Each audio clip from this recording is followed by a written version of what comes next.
Hello, my friends. Welcome to another Healthy Gamer GG stream. My name is Alok Kanoja. Just a reminder that although I'm a psychiatrist, nothing we're going to discuss on stream today is intended to be taken as medical advice. Everything we're going to be talking about today is for educational and entertainment purposes only. So please see a licensed professional if y'all have any specific medical concerns or questions. Yeah. Welcome to another stream, everyone. Hope y'all are doing well.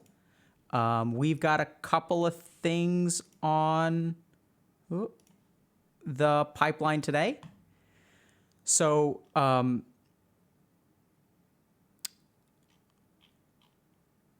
so we're going to go ahead and dive in early. So we've got a couple of cool things going on, or a couple of cool things to talk about today. So we're going to be talking a little bit about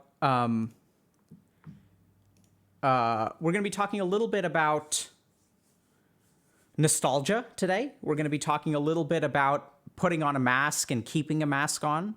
We're going to be talking a little bit about careers and how people tend to think about careers, why we think about careers the way that we do, how it can be sort of like unpleasant to not really, think about careers in the right way.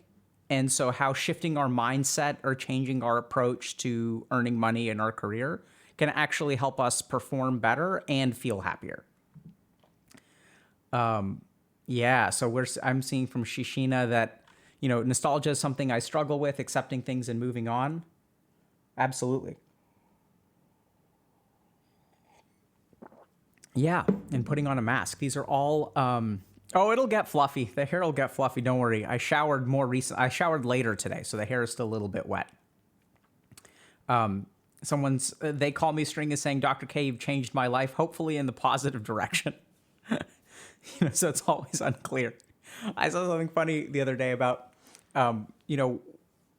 what's like one of the worst insults you've heard. And people were talking about, all kinds of things like, you're not the stupidest person on the planet, but you better hope that they don't pass away. And I was just thinking about, what's the worst insult that I have shared with someone? And the worst insult that I've shared with someone, and I used to get a kick out of saying stuff like this back when I was more of an asshole. But one time I told someone, you're exactly what I expected. And they thought it was a compliment, but it wasn't.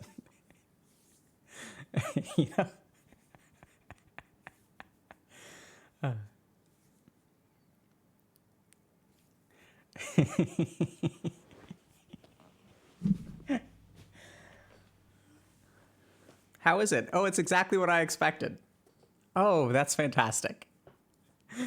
Yeah, back in the toxic gamer days, right? So that toxicity, I'm not immune to it, or I wasn't immune to it, and we try to get it under control and be compassionate. I think it's okay to have a part of you that is dark, right? We're not all perfect.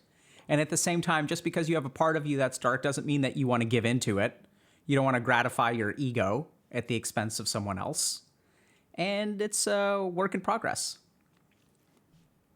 Oh, my wife? No, no, no, no. My wife is way more. I had no expectation. I had no idea what a good relationship was until I met my wife. And it's blown my mind, but in an absolutely positive direction. I hope your day is as wonderful as you are. No, I'm serious. It's not like a compliment. It's like, it's a truth, right? No, we don't want to become Siths. I know we mentioned Black Tantra the other day, but we're not going to go down that road. All right. Y'all doing good today? How's everybody doing? How's everyone's week going?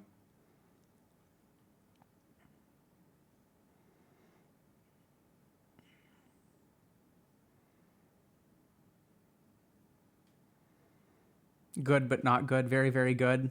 Lovesick. Ouch. Stressful. Drinking morning coffee. Hopefully it's delicious.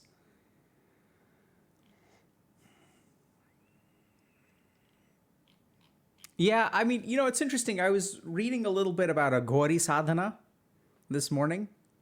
And for those of you who don't know, there's a sect of Indian mystics that have gotten a lot of notoriety. So like sometimes when you'll see like people on the cover of National Geographic that are these like yogis that are covered in ash and are very scary looking, they're the Aghori Babas. And it's interesting. So they follow a branch of spirituality in which they believe in like really hardcore non-duality. And so they'll engage in practices that are considered abhorrent by the rest of, the religious and mystical sects. So they'll engage in practices. They sleep in cemeteries, right? Because that's creepy. Sometimes they will also use like human remains as utensils. So they'll like drink from skulls and stuff to like actually do that. And then they'll engage in other practices that are considered abhorrent and equally bad, such as the consumption of alcohol, the smoking of marijuana, and the eating of meat. And so they engage in all of those practices, right? It's kind of interesting that those are all considered, right? Yeah, Elden Ring meditation. Yeah, so I'm pretty sure that Elden Ring is like channeling something like the Aghori sadhanas. Yeah. All right. So people are like, where do I sign up? Yeah. So I think it's interesting because what they really try to do is try to find what is constant and non-dual through poles. So it's like you'll consume alcohol and then they'll like meditate and then they'll meditate while normal. And they'll sort of see like, okay, like what is the difference in this and like what remains the same in these two states. And I don't genuinely think that they, they just don't sit around and get high all day. Like, I don't think that's what they do. They will really use this as part of a spiritual journey. The other thing about a Gauri sadhana is that it's temporary. So generally speaking, they'll go and they'll practice this for a few years and then they will return to their guru. So like, it's like an exchange program usually. Yeah, it sounds like an excuse. I think so the thing is, so I think this is what happens, right? So like in a lot of spirituality, if we talk about false spirituality and real spirituality, you have some people that are doing, I don't know if it's fair for me to judge, but I'm just going to go and say it. I think you have people who are engaging in these practices and are like truly spiritual, right? So they devote their life to this and they'll do other things as well. They continue to do yoga and stuff like that. But they sort of like let go of their worldly attachments and meditate a lot. And then what happens is we have, maybe this may be a little bit, unfair of an indictment, but especially people who are into like the new spirituality, right? Like the new age folks who are like tend to be Western. And then what they'll do is use the fact that the Aghori sadhanas are using marijuana and alcohol as a justification for their own use of marijuana and alcohol. Like, so they'll say things like, oh yeah, like since they meditate on it, like I can meditate on it too. But I think that's where you got to be super careful, because a lot of times what I've noticed is that people will use spirituality as an excuse, like their mind will use spirituality as an excuse to engage and indulge in whatever behaviors they want to. Right? So it's like, oh yeah, like I'm going to live free of attachment, which means that I'm not going to pay my bills. I'm living free. I'm living in the present, which means that, I'm going to have sex with whatever I want to, whenever I want to. And my long-term relationship is not that important. Right. So they'll use spirituality as almost like an immunity potion against responsibilities of life. But the key thing to remember is that the Agori Sadhaks are not doing other stuff, right? They're not on Twitter. They're not going to birthday parties. They're not celebrating anything. That's like all they're doing, right? So they're living there for years and sort of like focusing on spirituality to the exclusion of everything else. So spiritual egoism, yeah, absolutely. So there's like, one of my teachers once told me there are two kinds of ego. There's the ego of having no ego, and then there's regular ego, right? Oh, look at how egotistical all these people are. And look at how humble I am. Yeah, spiritual ego being weaponized is probably the most dangerous weapon in the history of humanity. Right? Weaponizing spirituality and religion is like... Because it's interesting, because once you start weaponizing spirituality and religion, and this is where people will say, oh, but there's a difference between spirituality and religion. I generally agree with that, but I think that the key thing there is that in the pursuit of this more noble goal, I will act like an asshole. And that's something that both spiritual people and religions have done, right? In the service of this greater goal, for this, in order to save your soul, we've got to burn you at the stake. Right. So it's interesting, because I think that these like nobler pursuits are used as justifications for the mind. And that's like just a general principle, whether you're like a tiny little person or a massive religion. Yeah, it's interesting. People say that, oh, like people are talking about meditating in a cemetery or a graveyard, where it's like, actually, it's not going to be, in a sense, that different. But the other interesting thing is, at least like where I've lived here in the United States, like cemeteries tend to be pretty peaceful and beautiful places. Like they're incredibly, you'll have like well manicured stuff. It's like quiet. People are respectful. Like there'll be a lot of beautiful flowers everywhere, right? Like we try to create a space that is conducive to contemplation and reflection.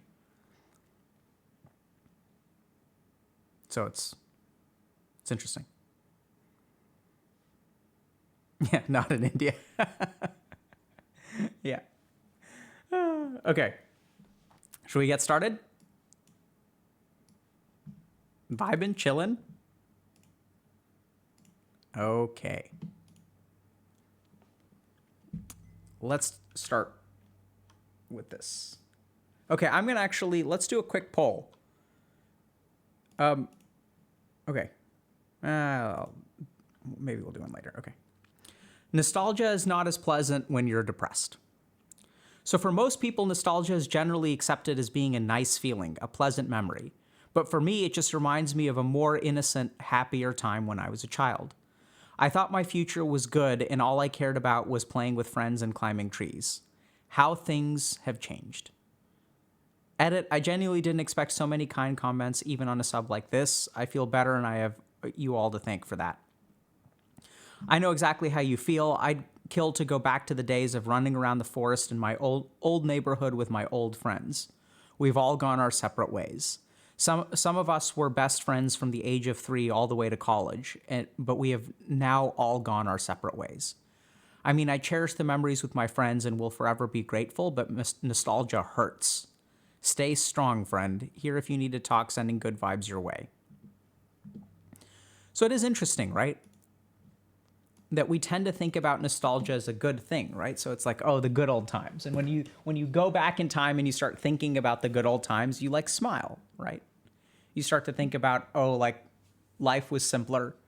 And we also see this like generationally, where there's this sort of thing where, the older people like the older generations, and I think this is like pretty common throughout humanity. I don't really know. I haven't studied it, but they start to think that the world is going in the wrong direction and the world was like simpler and better when I was young. So we sort of had these like rose tinted glasses when we look into the past. The challenge is that sometimes when we look into the past, it can be like depressing in the present. And especially for people who sometimes do feel kind of sad or depressed, what they can really do is romanticize the past, and it can really become like, it can make you feel like you've fallen so far and that, things have gotten so much worse and like things in the past were so much better. And so before we kind of, so then the kind of question becomes like, was the past actually better? Like, is the present actually worse? Like, what's going on here? How much of this, and especially if we're talking about depression, is there some amount of cognitive bias at play? And so this is the kind of thing where you can sort of look at these older generations and you can look at things like cognitive bias and you can sort of logically say, I don't know if this is correct or not, but I'm sure you could make an argument that things in the past weren't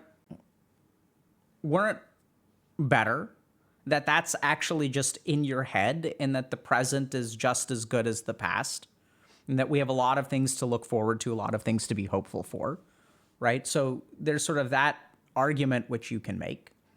But I think what's really useful is if you're someone who's kind of struggling with nostalgia, or if you're someone who is really looking back into your past life and sort of like, not past lives, I mean like your past.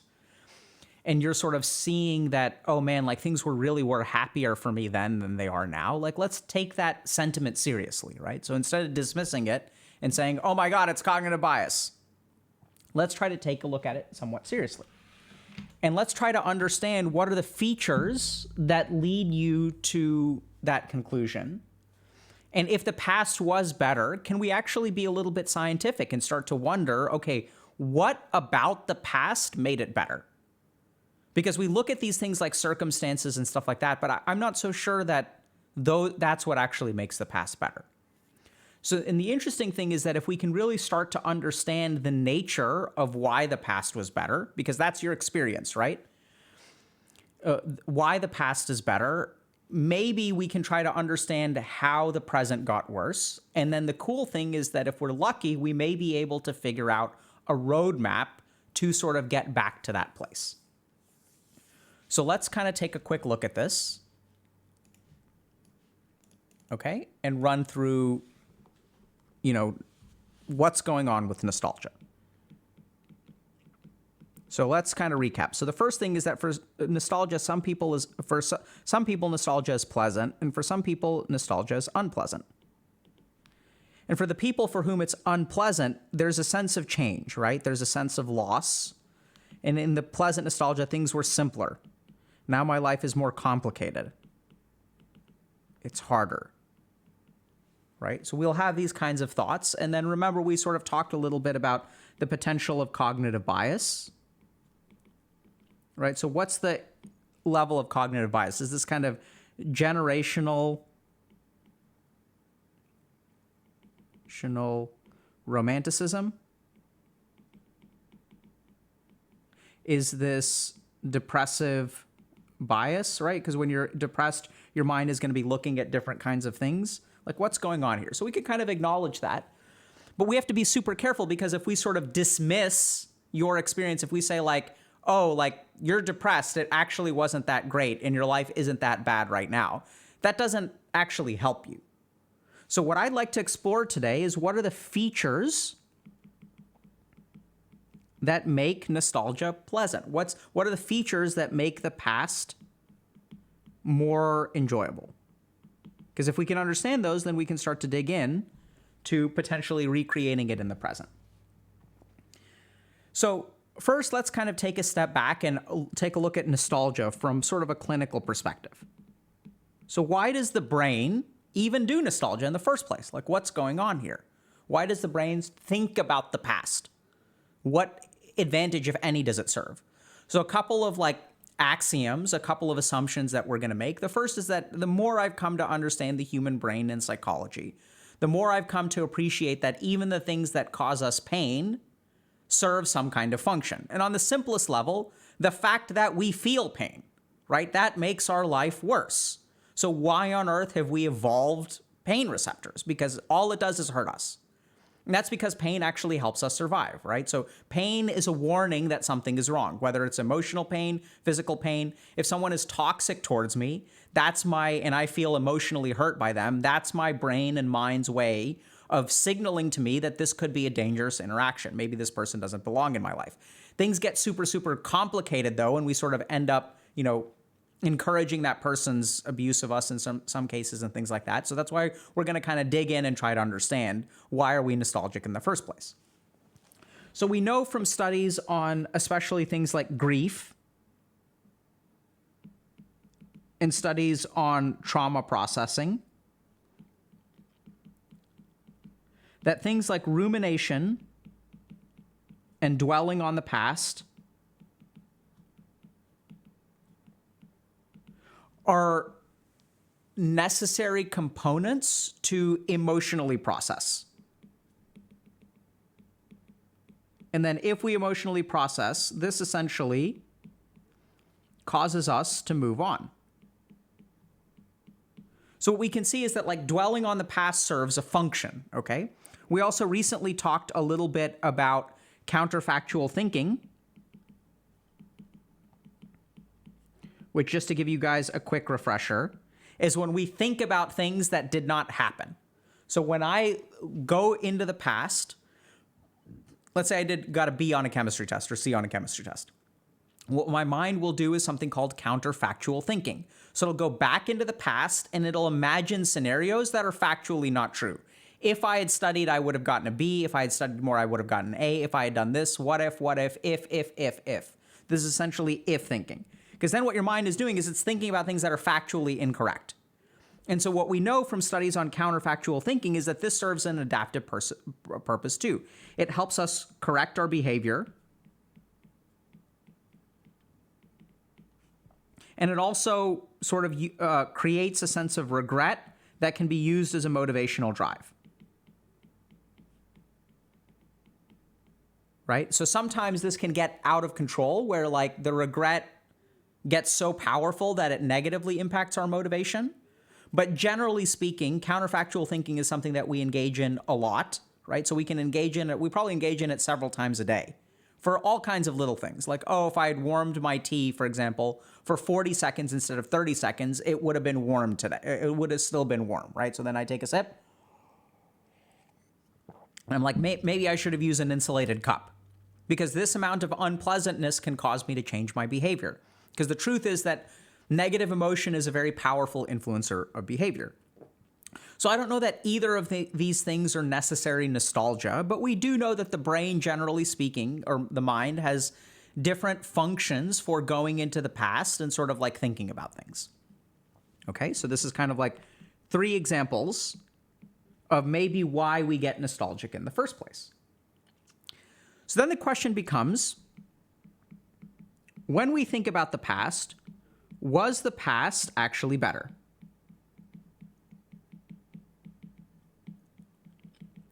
Now, if the answer is no, so one option is no, and then why do we think it's better? Because of cognitive bias.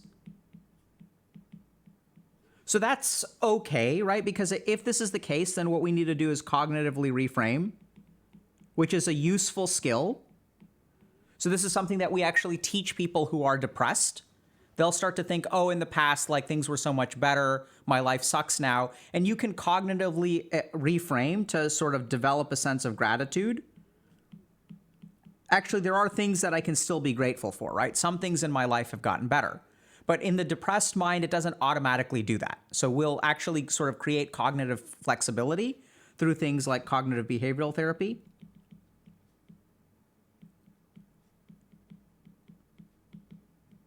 Okay. And then in terms of developing gratitude, this is things like metta meditation. So we can actually deal with the cognitive bias or deal with sort of this idea that life is actually worse for me now, because it may not be worse. But I don't think I think that's a very dangerous solution, because what we're sort of doing is like, we're not assuming that life was better, because maybe if that was your experience, it actually was better. And if we assume that life actually was better, Then what we need to do is explore, okay, what are the variables that made life better? Because if we can understand that, we can potentially recreate those. Okay? So the first thing that I want to kind of talk about for a second is when you're young, things are in a lot of ways actually better, right? So when you're young, so I'm going to just share with y'all a story from my own life. So when I was like in middle school, I played a lot of Dungeons and Dragons. And I had a lot of fun playing a lot of Dungeons and Dragons. And so I would we would play D&D basically every weekend. We'd play until like 4 in the morning, 5 in the morning, 6 in the morning. We'd play till dawn. And it was just a blast, right? Because back then I did not worry about stuff. Now that caused me some problems later on. So especially going into high school and stuff, my grades started to drop, things like that. I started playing video game. We would also have LAN parties. Right, so it's not just D&D. It would be like, we're going to do D&D this weekend, or we're going to have a LAN party. If it's a 3-day weekend, we're going to do a LAN party. We're going to bring all our computers and stuff like that. Right, over Thanksgiving and Christmas, I remember when I was in college, I had like all these ideas of like, oh my God, like I'm so far behind on Chemistry 1. I need to like really catch up because I got a D, and I'm going into Chemistry 2. And if I don't like learn Chemistry 1, Chemistry 2 I'm going to be screwed for the second half of my freshman year. But when Christmas rolls around and all my friends are in town, like we're gonna grind D&D because I haven't seen these guys in so long. So there are particular consequences that happened later on, but especially when we look to earlier times in our life, we don't have as many responsibilities. And so then you may think, okay, well, now that I have responsibilities, does that mean that I'm screwed? But no, let's actually tunnel down a little bit further. What is the effect of a responsibility on your mind? So when we think about what responsibility does, okay, responsibility gets us to think about the future. So if I'm like responsible for something, my mind will start thinking about the future. The other thing that tends to happen as we get older is that we tend to have regrets, right? Hence the nostalgia.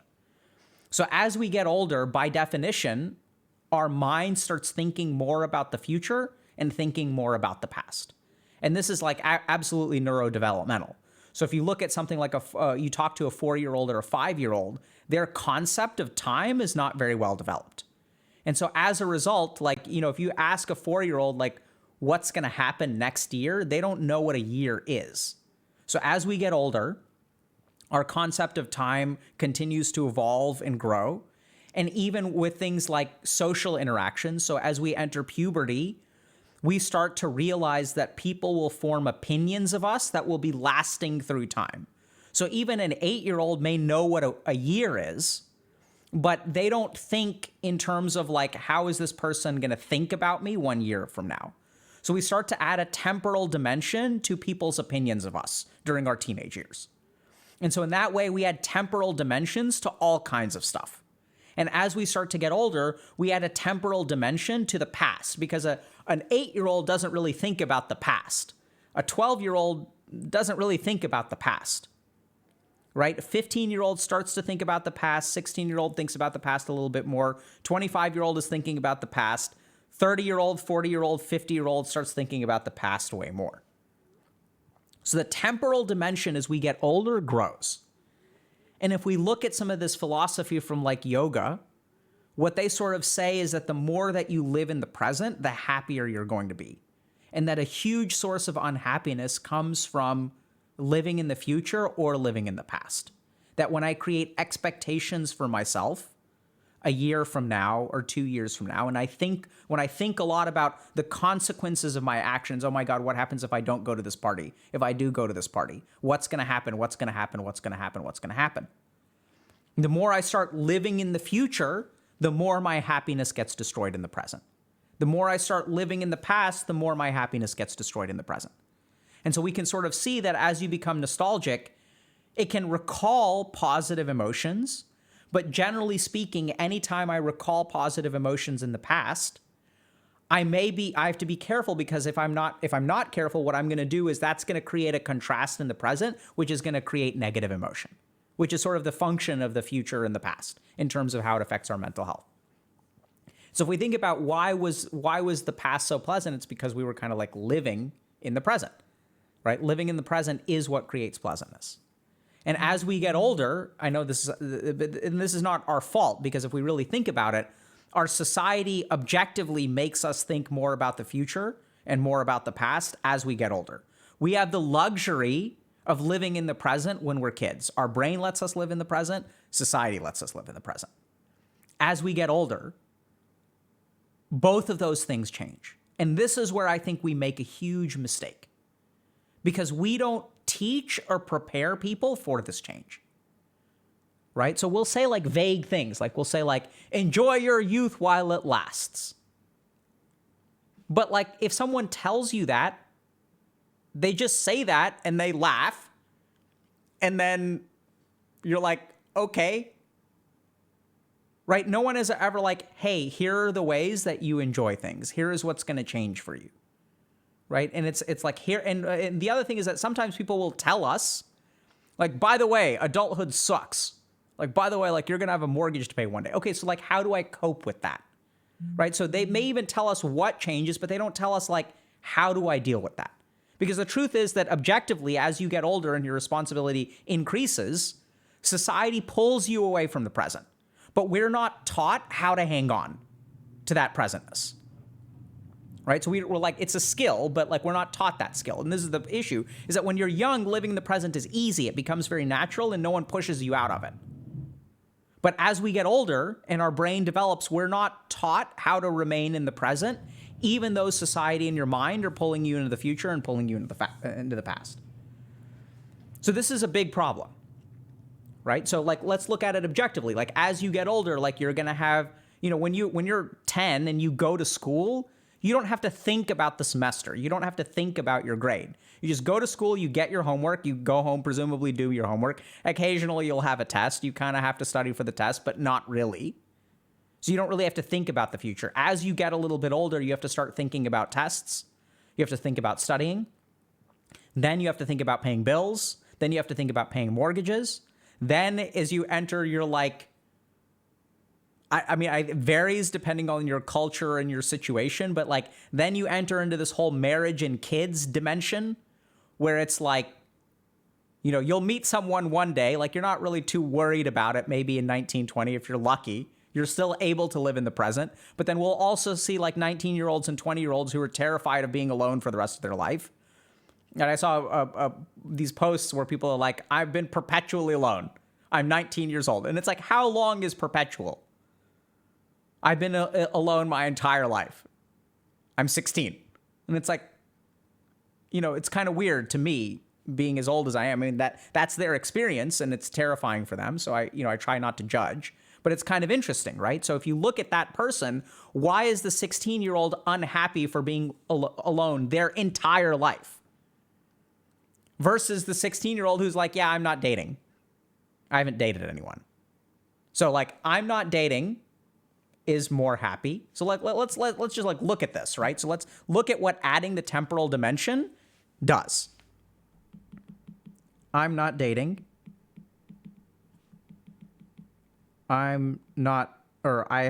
Let's do this one actually. I haven't dated yet. Let's do this one. Been alone my entire life.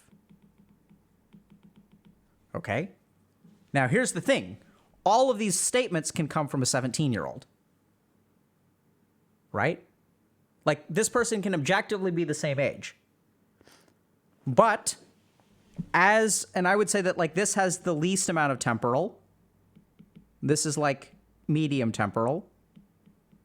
And this has a large temporal. Y'all see that? So literally adding the temporal dimension is going to correlate with suffering. Right? And even as a therapist, if I'm working with someone like this, the process of cognitive reframing is going in this direction. Right? I'm just not dating. And this is like in the present. Okay? So as we get older, it's kind of interesting, but like there's an element of temporal dimension which gets added to our lives as we have to start thinking about mortgages and stuff like this. And that's where like we tend to start worrying about stuff and we start to feel nostalgic because life was so much simpler. Because life was simpler. Like objectively, it was simpler. You don't have to pay a mortgage. Your parents weren't like asking you when you're going to have kids because they want grandkids, right? And like you're sitting there, you've got $100K in student loan debt. I'm assuming you're American. Okay. You've got $100K in student loan debt. You've been dating someone for 2 to 3 years. Housing prices are through the roof. You have no idea if you're going to be able to afford a kid. And all of that anxiety and all of that worry and all of that pressure, your parents don't really appreciate, right? So we add so much temporal dimension. Our society adds so much temporal dimension because we need it to survive. That's the way that life works. The challenge is that we don't really understand that that's what we're doing. We don't really understand that that's where the unhappiness comes from. And the most devastating thing is that we also quickly jump to the conclusion that that's the only way to do it. What other choice do I have? This is the way the world is. Got a big choice, right? Because how much have you tried to step away from the temporal dimension? And this is where you're going to say something like, oh, like what? I should just stop paying my bills and ignore everything? No. Right? Because those are realities. We're not saying ignore them. But how much does thinking about it actually help it? Right? So if I've got a bill to pay at the end of the month, there's a certain amount of like thinking I have to do about it. There's a certain amount of work I have to do about it. But it's my inability to stop dwelling on it that destroys my happiness. I'm not saying that objectively it's better to have more money and like not have bills to pay and stuff like that. That's my whole point, is that there's an objective decrease in the quality of your life once you become an adult in some ways, right? But we can also cognitively reframe because I can have cookies for lunch today if I want to. There are some advantages to being adult. That's where the cognitive reframe comes in. But let's assume for a moment that objectively your life is harder as an adult than a kid. And that nostalgia was there because you were free of all of your future and past thought. So what can you do now? Okay, so there are a couple of important issues that we need to remember, okay? So the first, how to deal with nostalgic loss. So the first thing is that we assume the circumstances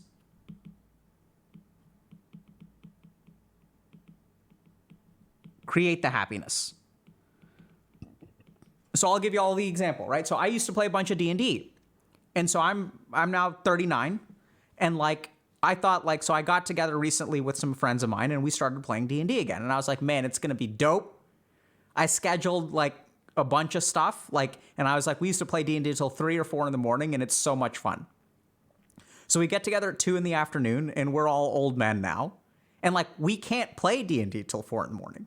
We can't eat like Taco Bell and drink Mountain Dew by the liter because we're like old men. And so like, we'll do things like, we'll make like a fruit plate and we'll play for like 6 to 8 hours. Yeah, my back aches by 7 p.m. You're damn right. I can't sit in a chair for 8 hours. We got up and we'd take a walk in the middle. Like we'd go out for a walk. And like some of us, like I even started doing yoga. We were doing like push-ups randomly during the middle of the D&D session. Like we just can't handle the debauchery anymore. Right? You're damn right, grapes and cheese. Not just grapes and cheese. It was like strawberries, like one person brought pita crackers, there was hummus, it's like protein, right? And so this is the thing, is that we assume that it's the circumstances. And then what we try to do is we try to recreate that happiness. Right? Because this is what the brain does. The brain is like, what made me happy in the past, that will make me happy in the future. Okay, and now some of y'all are saying this is mature D&D. It sounds dope. But here's the thing. If I'm trying to recreate my teenage experience of D&D, it's going to feel like it sucks. It's nowhere near. Dude, we played so much D&D. And it's like we just can't handle it anymore. So then what you can do is lean into that, right? Make the most of it and be like, all right, we're going to do like mature D&D. Right? This is what we're going to do. So like now we plan our menu ahead of time. We're like, all right, we're going to do this. We're going to do this. You know, like we're going to do some of this stuff. You guys want to take a break? Oh my God. So we try to recreate that happiness, and thereby we actually lose sight of the present. So instead, when you kind of notice like your current circumstances, you can actually lean into your present to create happiness. But as long as you're trying to hold on to the past, it's not going to work. And this is the kind of thing where people will say, don't hold on to the past, but then everyone's like, how do I do that? Like, what do you mean by that? What does that practically look like? What does it mean to not hold on to the past? What it means is to recognize that the past is gone, recognize that your situation has changed, and try to like literally adjust your current situation based on your circumstances. So forget about the past and say, okay, I want to play D&D. I like D&D, but I'm 39 years old. I have these friends. We have these time commitments. How can we make this experience as enjoyable as possible? How can I make the present enjoyable as possible? That's how you let go of the past. And you optimize it. Okay? The next thing to understand is that, like, we sort of talked about this a little bit, but, you know, learning to live in the present is key. And the key thing here is that we have to understand that this is going to be harder as you grow older. Because it was natural for you earlier. But over time, society in your brain is going to add a temporal dimension. The temporal stress is going to increase. So what you actually have to do is, it used to be automatic, like it was easy, right? It's like back when I was in the 5th grade, I didn't have to study, so I never developed good study habits. So then when I hit college, like I was SOL, because now what's going on is like, this is my, let's say, intelligence, and here is the difficulty of the material. And so this is the gap where I should be learning how to study. And if I don't learn how to study then what's going to happen is like, I'm going to be screwed once I cross this threshold. Right? This is going to be like GG. This is the GG zone. And in the same way, this is what you can say the same thing about living in the present is a skill. So mindfulness is a skill, being able to meditate. So over here, it's really easy. Like we don't have to learn how to do it. And then we hit this point. But then what happens is like, no one is like, hey, by the way, the reason that you're struggling right now is because you have not learned the skill of living in the present. And then as things get like more and more, right, we get more and more overwhelmed. This redness gets like more and more intense. The higher up, the bigger this gap is right here, the more we begin to suffer. And then we find ourselves in our 25-year-old, 26-year-old, 27-year-old. If you're in the US, for example, student loans, like when you're 18 years old and you take out $120,000 of student loans to pay for college, you don't really have a temporal appreciation. But when you're 25 and 26 and you're paying off your student loans, and you recognize that like this is going to have a temporal effect for the next 8 years of your life, boy, does that hurt. Right? And then that's the barrier of this pain. And this is where people are sort of talking about things like, oh, like, you know, cancel student debt and stuff like that. And it's not my place to comment on whether that's a good idea or a bad idea. But what I'm saying is that you can cancel student debt, but it's not the other thing that you can, not the other thing. In addition to that, learning how to live in the present is a skill. So this is where like the solution to these temporal problems, people are sort of looking for circumstances. They're looking for like this thing to change and come down here. So we try to recreate the circumstances of being debt-free. We try to recreate the circumstances of playing D&D. We try to recreate these circumstances of the past. The problem is that the more we lean into that strategy, the more screwed we are because you can never get the past back. That's a big revelation of living in the present. So the third thing to understand is that life is changing and transient by nature. So this can have a couple, and I encourage y'all to just think about this, because this can have a couple of transformative impacts on your life. So when you start to think about how life is changing and transient, the first thing that happens is people get terrified. They're like, how do I hold on to something? Because that's what we want to do, right? We want this happiness for the rest of our lives. And so then what happens is like, if we're not even careful, The acknowledgement that life is transient damages our happiness, because then what happens is anytime we're happy, we're like, when am I going to lose this? When is the other shoe going to drop? When will this leave? And then you can't even enjoy it because you're paranoid about losing it, because Dr. K told you on the internet that life is transient and nothing lasts forever. So now I'm terrified because I want to hold on to it. But if you really kind of focus for a little while and you start to really think through it, it can transform. It's like hard. It's kind of binary. And this is where you got to meditate and really like just think about it, okay? If life is transient, how do you want to live? What's the only way to live? The only way to live is in the present, right? So you can sit there, you've got this one thing in front of you. This tea is cooling with every passing second. I can't keep it hot forever. So the only choice I have for happiness, the only way I have to enjoy the tea is to drink it now. Because I can't keep it warm forever. So the only way, the only solution is to act now, to embrace the present. And then what happens is like, it's kind of interesting because this can be transformed, because once you realize that now is the only time to enjoy it, you will enjoy it fully. Right? So I want y'all to think a little bit about like, you know, if you get one thing before you die, it's like a coin flip where that is either going to be like, you know, the best thing of your life, or it's going to taste awful because all you're thinking about is the impending loss. Right? So like once you realize that things are transient, like that's when you can really start to enjoy them. It's kind of bizarre. But once you realize that this flower is only going to be in bloom for this moment or this amount of time, and I don't know, instead of being paranoid about when the flower petals will fall off and when the fragrance will go away, just enjoy the flower. Right? And then you can look back on it. You can say, wow, that was a great flower. Then you have to be a little bit careful because you can say, oh, I wish there was another one. But the more that you're thinking, I wish there was another one, the more you're losing sight of the 1,000 things around you that you can only enjoy in this moment. And so once you adopt this kind of mind shift, which I'm not saying is easy, you have to understand that, like, look at all of the temporal influences on your mind, and then set all of those temporal influences aside for a moment. And this is why it's a practice, it's a skill. And try to enjoy just one thing.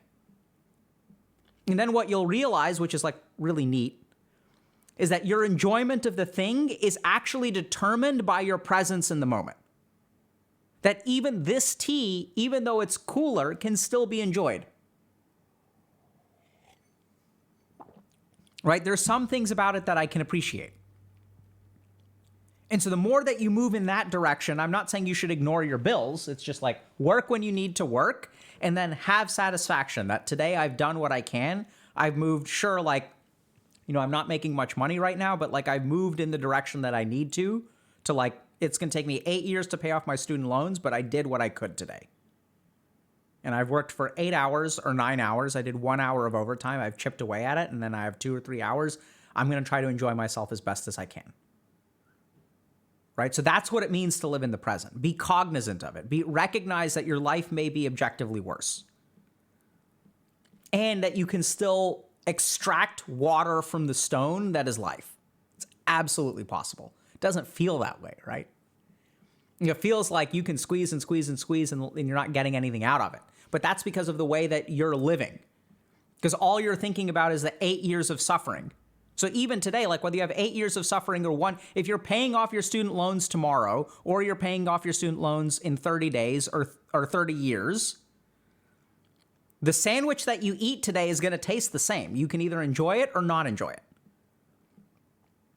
Right? And this is where people are going to say, but yeah, but like if I didn't have student loans to pay, like I'd eat like a very fancy sandwich and it would taste better. Sure. I'm not saying that that isn't true, but even the humble grilled cheese can be delicious. But the more that you're in your head about paying off your debt, the less you're going to enjoy the grilled cheese.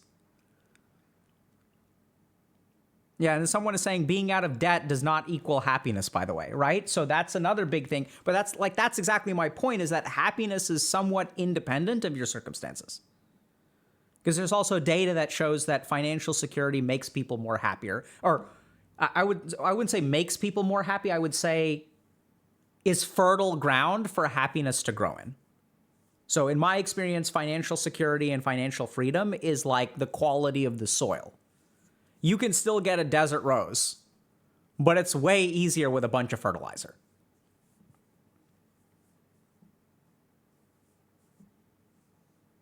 This is all we got. How does that go over our heads? Because it's easy, because we're not thinking about what we have. We're thinking about what we used to have, and we're thinking about what we could have. That's how all we've got goes over our heads. So I know it's kind of weird, but at the end of the day, I think that nostalgia, like if we kind of just recap, right? So nostalgia is there for a reason.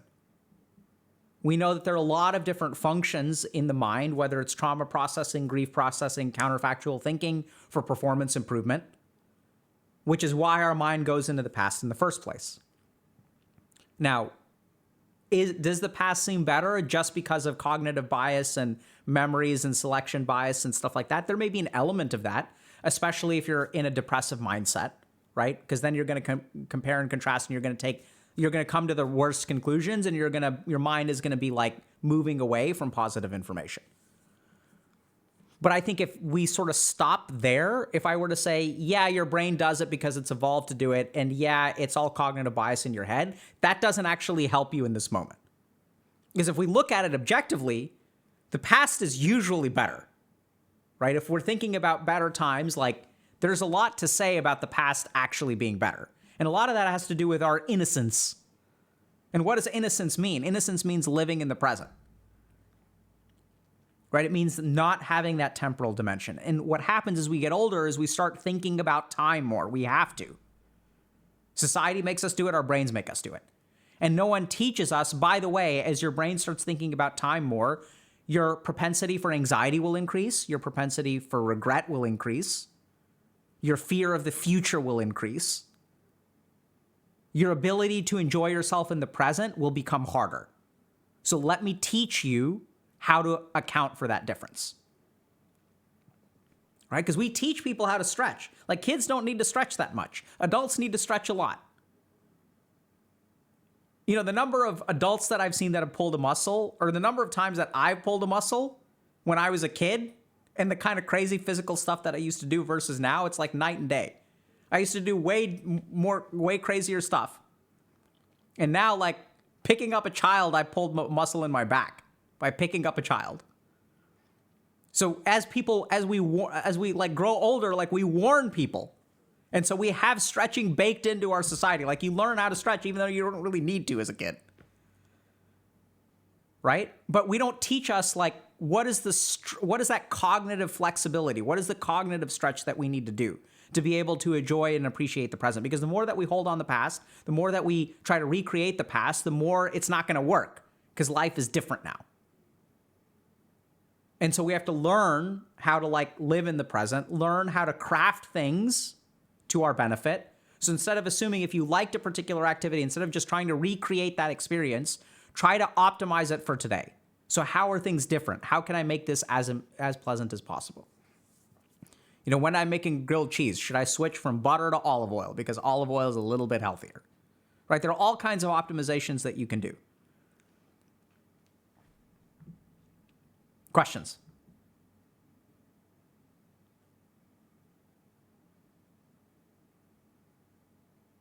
How can we separate present thinking from making impulsive decisions? I could see it as a justification for doing risky things. You're absolutely correct. So present thinking is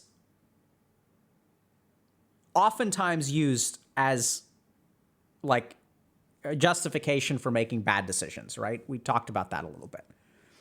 So that's where I think that, let me think about this for a second. It's a good question.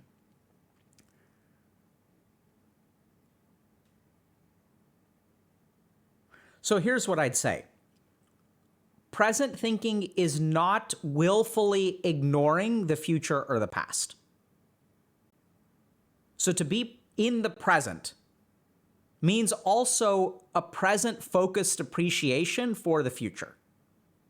right? So like, I don't know if this is going to kind of make sense, but it's sort of subtle. So in my present circumstances, let's say I have a $10,000 loan to pay. I can worry about the $10,000 loan. I can say, oh, I'm living in the present, therefore I'm going to completely ignore the $10,000 loan. But that's not actually living in the present, because in the present, you have that $10,000 of debt. So the real road is somewhere in the middle, where it's like, in my present circumstance, I have a loan, which I am paying off at the rate that I am comfortable with, and I'm going to enjoy today. I don't know if that makes sense. But sometimes what people will do is they'll use present-focused thinking as a way to ignore their present circumstances, whereas that's a present circumstance. You can't actually ignore that. And that's why it's a skill, because it's really easy to do one, and it's really easy to do the other. It's doing it in the middle where you're like, okay, I'm acknowledging that I have $10,000 of debt. I'm not going to pay it off today. I'm going to pay off $20 of it today, and I'm going to pay off $20 for the next, if I pay $20 a day over one course of, over the year, it'll be $6,000, right? More. $73,000. I mean, sorry, $7,300, right? So that's how you do it. It's like, I'm going to pay my $20 today. It's an appreciation of the debt. It's acknowledgement of the present. And like, I'm going to enjoy the rest of it, right? So I earned $40 today. I'm going to pay off $20 of debt. I'm going to enjoy the rest.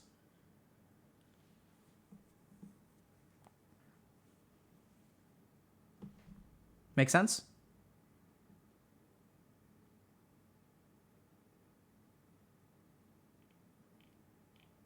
Yeah, so how do you deal with all the bad emotions like getting older, feeling lonely, lacking purpose? Do you have to confront those feelings? Absolutely. We'll get to that in a second. The next thing we're going to talk about relates to that somewhat.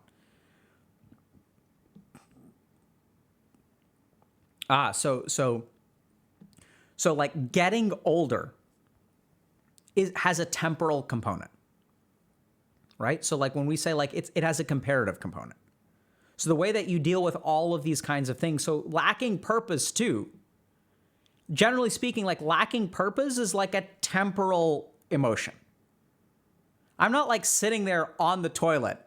Like sometimes this can happen where you can have like an existential panic attack where like lacking purpose like hits you in the present. But generally speaking, lacking purpose is like a emergent property, right? You lack purpose over the course of a day or a week or a month or a year or a decade. And you can work on that. So that's where like confronting those feelings is important, because negative feelings are signals for you to change, right? So it's okay. Like you have to acknowledge them. Like if you're lonely, like that's something that you can do something around, right? That's also where like negative emotions are also compasses to move you in the right direction. So I was talking to someone who was an artist, and they were kind of saying to me that they realized one day that like they were unsatisfied with their music, and they used to beat themselves up about it a lot because of the dissatisfaction. But then one day they realized that the dissatisfaction of the music is like a sign of their good taste. And also when that feeling is satisfied, that's when they know they've made good music. And so they course correct over and over and over again, and they kind of lean into that dissatisfaction. And that's how they know how it needs to be fixed. So if they're dissatisfied with a piece of music that they make, what needs to be better about it? They make that change. What needs to be better about it? They make that change. And as they move in that direction, they wind up with satisfaction, and they wind up with award-winning music. And so even things like feeling lonely can be the same way. It's like, what are the times in your life? What should you gravitate towards if you feel lonely? What I've realized is that as I get older, I'm more likely to project my momentary pain as if life will be this pain from now on. What can you suggest to that? Remove the temporal component, right? So that's exactly what we're talking about. So your mind is going to project this present circumstance into the future. I'll be alone forever. Newsflash, you can't see the future. No one can. So that thought, I know is kind of weird, is like actually just wrong. Like, unless you have a time traveling machine or you're talking to someone from the future, you have no idea what the future holds. The other interesting thing to remember is that that is going to make all kinds of impacts on your current behavior. Because if this pain will last forever, if it's a certainty of the future, what does that do to your motivation? Right? So people have done studies on hopelessness in rats. And once you create hopeless circumstances for a rat, it's kind of a cruel study. It's a slight trigger warning here. What they'll do is they'll drop a rat in like a bucket of water, and they'll see how long it swims before it gives up. There's no way out, right? They don't actually drown the rat. Once it gives up, they pull it out. But that hopelessness, once you have hopelessness, you give up and you stop trying. And so the problem is that once we start to think that momentary pain is forever, we give up. The challenge is that unlike the experiment, there ain't no bucket and no one's going to pull us out. So there is actually a path forward. It's not artificially closed. It feels that way to us. But the moment we give up, that's when we actually drown. Because the circumstances are very different. No one's going to pull us out, which sucks. But on the upside, we're not actually in a bucket. Right? We're in a pool of water and there's a shore somewhere. There's land somewhere. So understand that your mind may want to do that. Notice the activity of the mind as it tries to project into the future. Notice what it does to your motivation and your desire for effort. And then recognize that you can't really, that thought is coming, that future projection is actually coming from an emotion. It's not coming from a logical place. And even if you say, but I have all this evidence, I'll be alone forever. Don't you see I'm 17 years old and I've asked out 2 people? Or I'm 25 years old and I've asked out 25 people. You can have as much evidence as you want to, but people can be alone until they're not. Right? That's where maybe you need to be a little bit more careful about how you ask people out. You may have some kind of red flag in your process. Right? So be reflective. Don't just assume the reason that you're alone may have something to do with your behavior. So I'm not disputing your evidence. I'm just saying that your evidence is incomplete and doesn't necessarily conclude that you shouldn't bother with anything. More practically, there are practices that can teach your mind to live in the present, to train yourself to be in the present. All meditation does this. So meditation will help with that.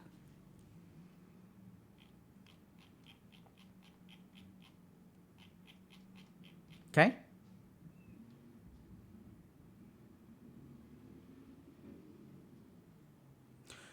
So Universal Emperor is saying the present sucks.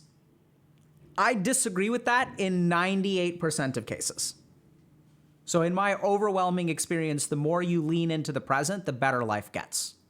I wish I could say 100%, but I've had a couple of experiences where all of my meditative strength and energy and mana and experience falls short for me with nausea and vomiting, which I just can't enjoy the present when I'm puking. I've tried. Boy, have I tried.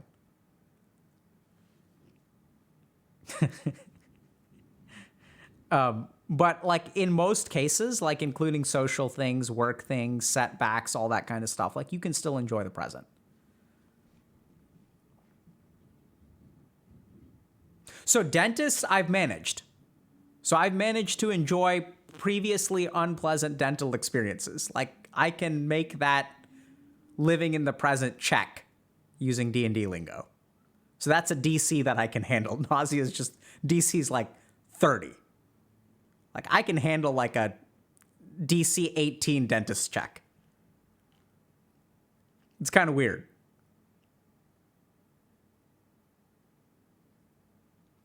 Yeah, we're just wrapping up with nostalgia, okay? So we're actually going to move on.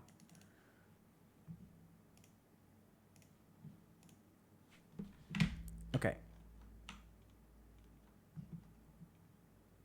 So this is a tweet that someone sent me, I think from Shawn Mendes, who I understand is a musical artist of quite a bit of success, I believe. I'm not too sure, not too familiar with their work.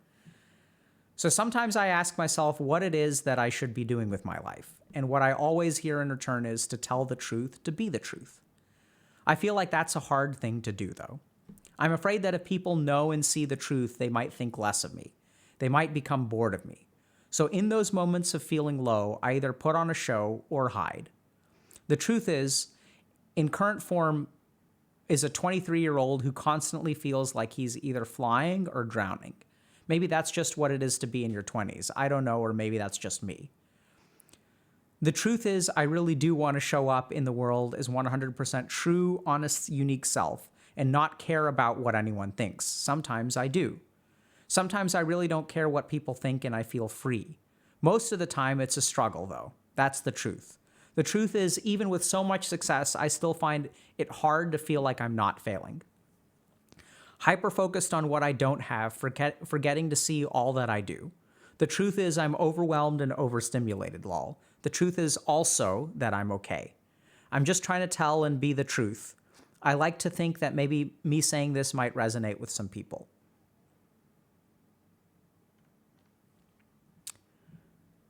So I think there's a lot of good stuff in here, right? So when I read this, what I sort of hear is that people say, be authentic, right? People say, don't care about what other people think. You do you. Haters gonna hate.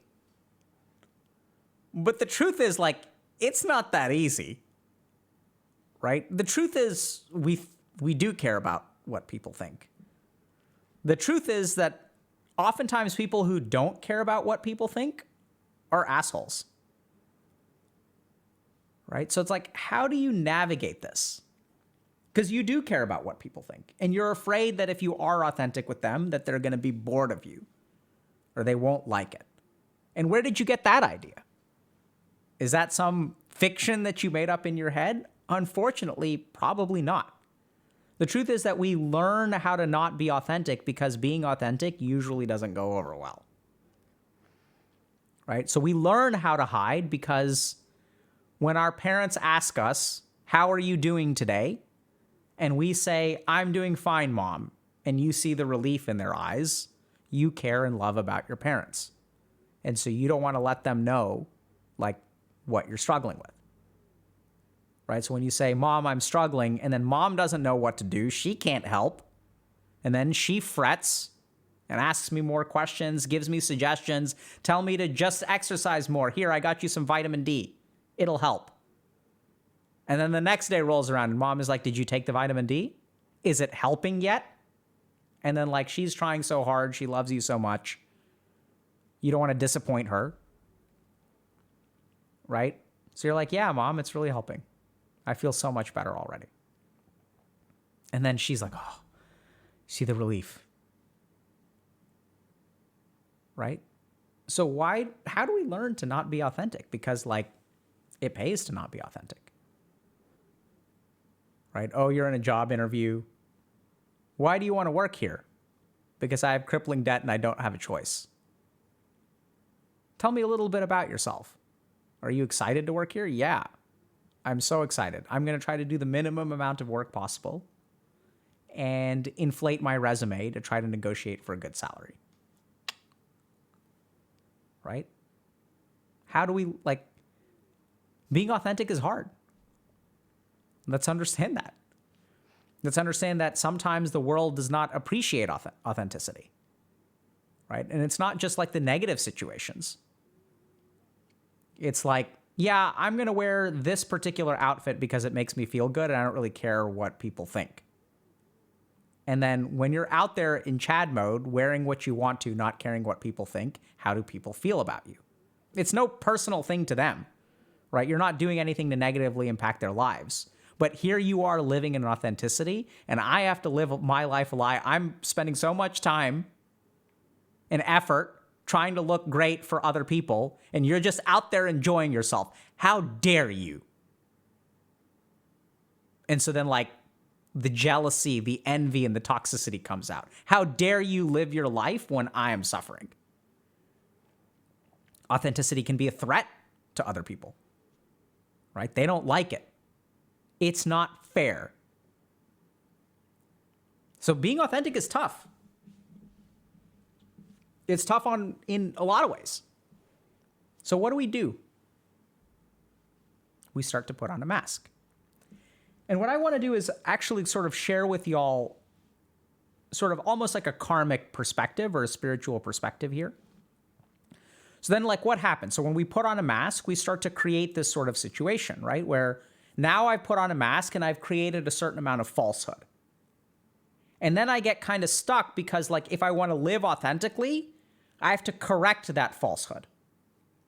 And so if I tell my mom, actually, the vitamin D doesn't help at all, there's like the lying, there's the her disappointment, there's the why didn't you tell me?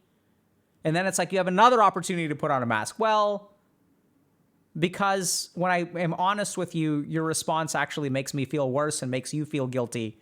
Like, you can be honest with, but then you don't say that, right? And so you just say, I don't know. And you're not authentic. So with each moment of authenticity, you're signing yourself up for some amount of pain. You're signing yourself up. And so now what happens is we've been doing this our entire life. We've been wearing this mask. So we have this like karmic backlog of like pain from authenticity.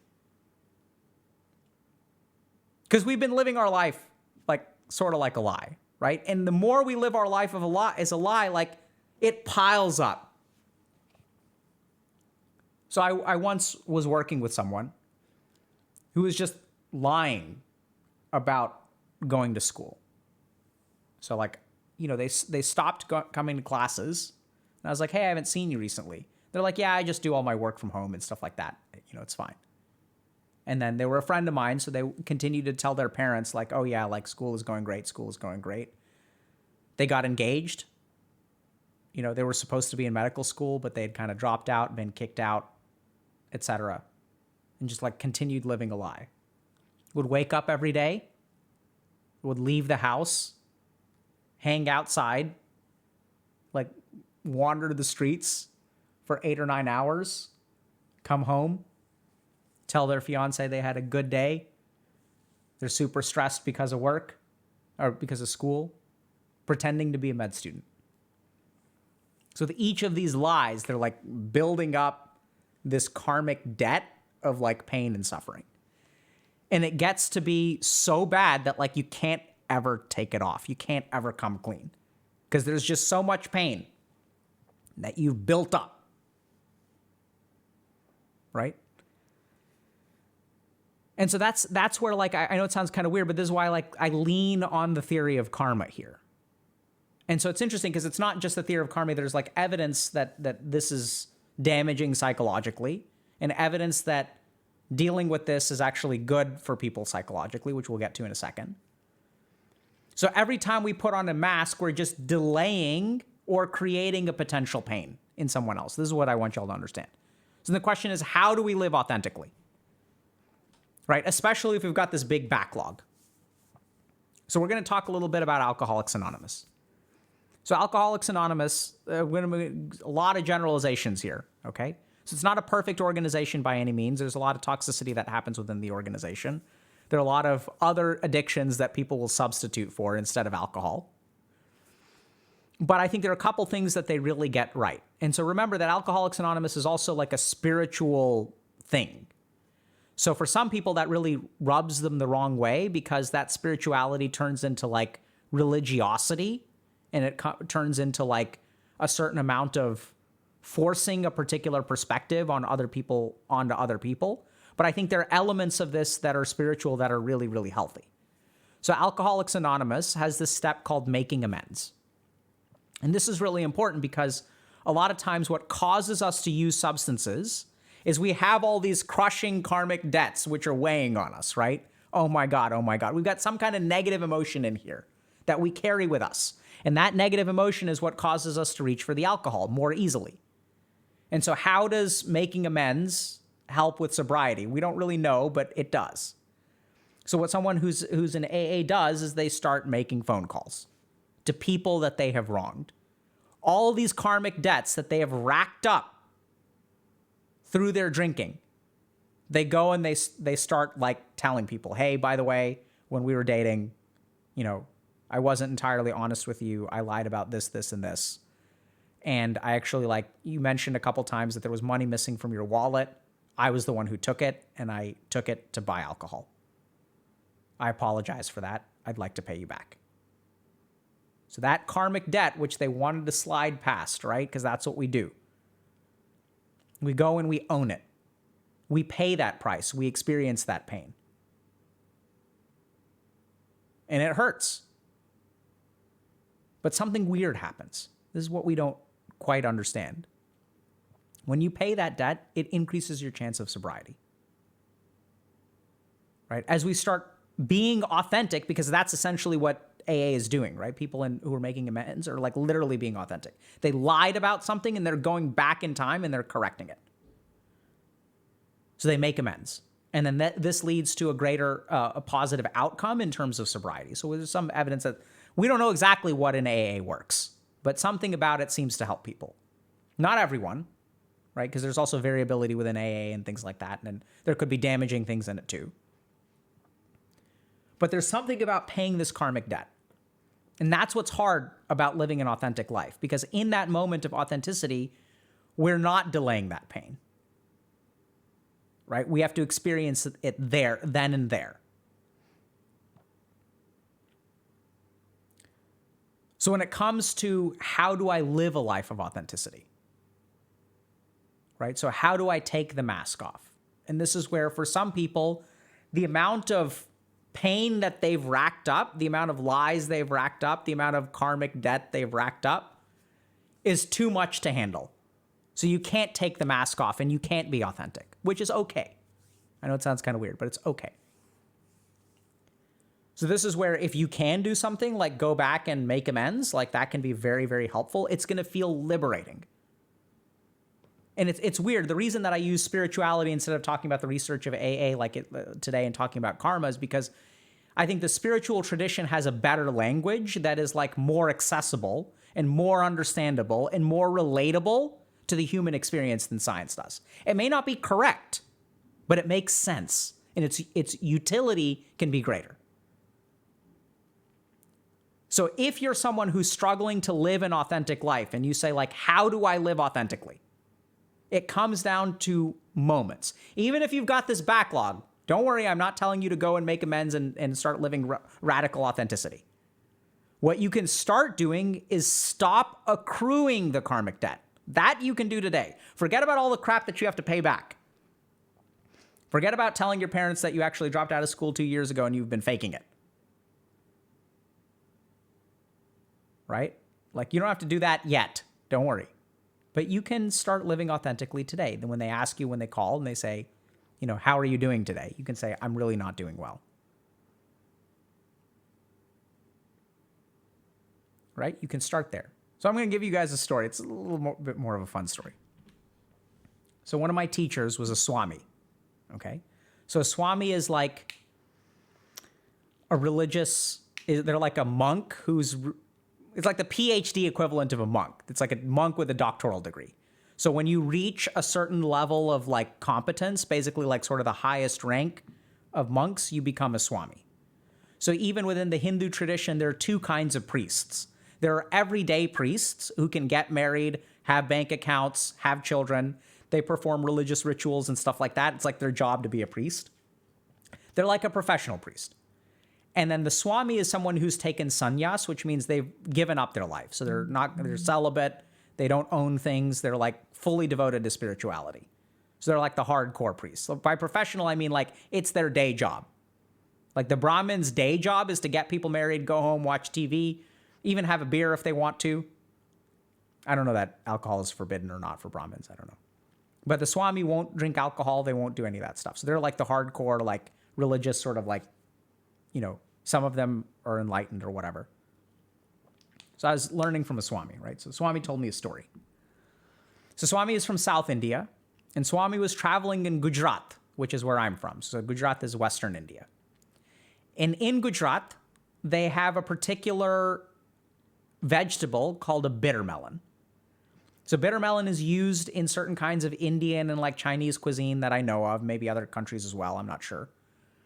And bitter melon is called bitter melon because it's bitter. It like tastes like quite bitter. It's not tasty in a weird way. Like it's like, it tastes bad, kind of weird. So people will eat bitter melons. It's like very healthy for you though. And sometimes we'll like put enough masala, like we'll put enough seasoning in it to make it taste good. And it can be quite delicious. I actually like bitter melon, when prepared properly. So there's a certain kind of bitter melon which is pickled. So it's like sour and spicy and bitter, and it's kind of disgusting if you really don't like those flavors. And so when you're a Swami and you travel, like it's usually like volunteers and stuff. He's like traveling in India. So he's like staying at people's homes and stuff like that because hotels aren't really like a thing in parts of India. And so he's got like, his disciples and stuff who will drive him around and stuff like that. And so he'll go and he'll teach meditation and a lecture in this village, and then he'll go to that village or that city and give another lecture. He'll teach people meditation. He'll be initiating people and stuff like that. So he's got these people that drive him around. So he's staying at someone's house, and they serve him dinner. And so he's got, the chapati, which is like the flatbread. It's kind of like a wheat tortilla. And he's got different kinds of vegetables, and then dal, which is like a lentil soup. And then in the corner, he's got a little bit of like this pickle that he's never had before. So he tries it, and he's like, this is bitter. So I guess where he was from, bitter melon was not used. I don't know if it's used in other South Indian cuisine or not. But he's like, he never had it before. He's like, this is disgusting. Like, tastes awful. It's like bitter and sour, and I don't even... And so being a Swami is like, okay, like, I can't say it's disgusting. So he's also like, I don't want to like eat this throughout the meal. So the first thing that he does is finishes the bitter melon, because I'm going to finish the worst thing on my plate first so I can enjoy the rest of my food. So what do you think happens when you finish the bitter melon first? Huh? So they're like, oh, here, have some more. And he's like, no, really, I'm fine. And they're like, no, have some more. He's just being polite. There's more. Twice as much as the first time. He's like, fuck. So he's like, well, I ain't eating that shit last. So that's not my language, not his. Curse words are my additions to the story. So he goes ahead and eats it again, but he leaves like a little bit towards the end so they don't give him more, right? Because he's learning his lesson. So he's like left a little bit, finishes the rest of his meal, and then he kind of has the bitter melon second to last and has like one final bite of something tasty. Right? And they're like, oh, no, would you like more? And he's like, no, I'm fine. So yeah, I still have some. Okay. So he's like, all right, done. So the next day, he travels to a different town, goes to stay with a different family. And sure enough, it's a part of Gujarati cuisine. So what does he find there? He finds the bitter melon. So he sits down, adding stuff to his plate. There's the bitter melon pickle. He's like, fuck me, dude. Again? So he has it again. Finishes it off. Sure enough, same thing happens again. He's like, oh, crap. I made the same mistake. These people are also insisting. So he learns, gets a second dose, saves one bite for the end. Okay? Third day, same thing happens again. He's like, what the hell? And he's like, so then he asks his disciples, and he's like, what's the deal? Like, I know that bitter melon is used here, but it seems like we're getting it every single day. And his disciple is like, yeah, of course, Swamiji. I saw how much you liked it the first day, so I made sure that you have it every day after. And I saw how much you enjoyed it, so it's, we're making sure that you're going to have bitter melon pickle every single day.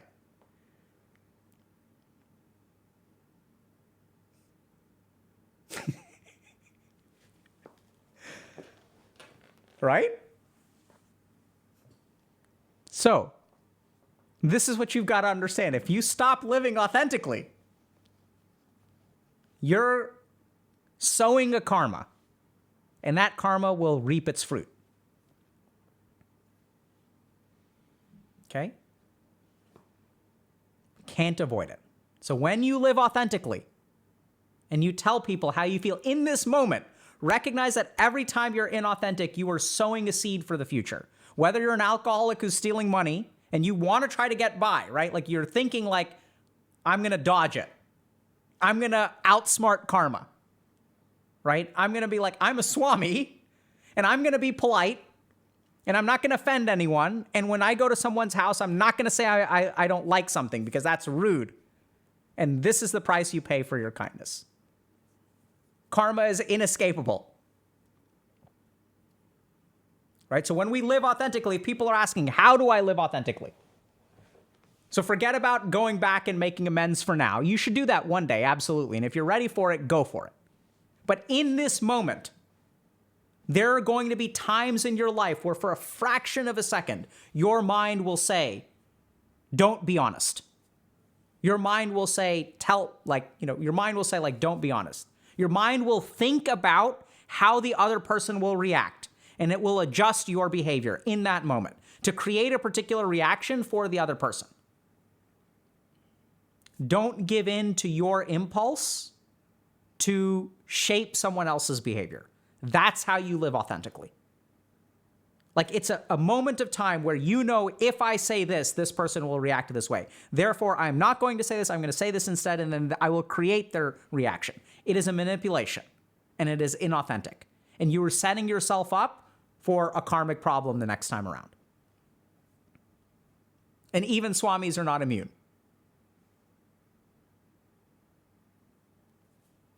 What if I want to be disrespectful?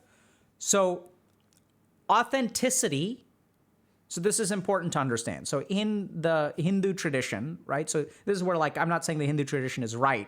I'm going to explain something from the Hindu tradition, a conclusion that some people in the Hindu tradition came to, and y'all decide whether this makes sense to you.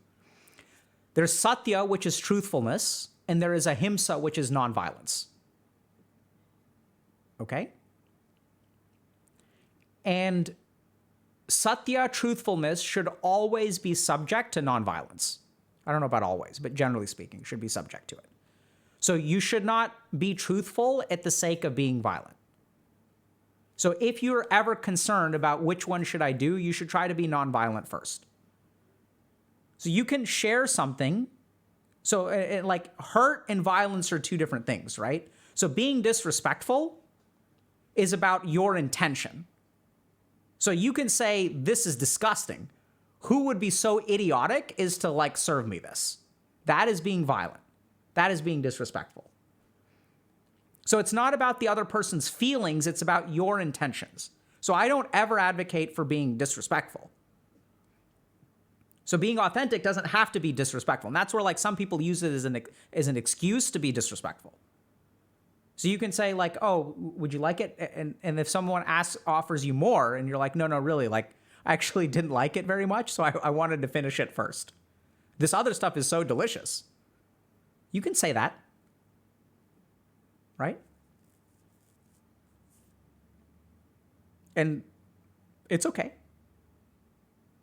You can just be honest. It doesn't, they don't have to go like, everything else is so delicious. This is the one weird thing. I've never had it before. We don't eat this down south. It's not exactly to my taste. That's not disrespectful. So don't be disrespectful, but be authentic. And in that moment, when you try to spare someone's feelings, I'm not saying set out to hurt them. That's what himsa is. We want to do ahimsa, the lack of violence.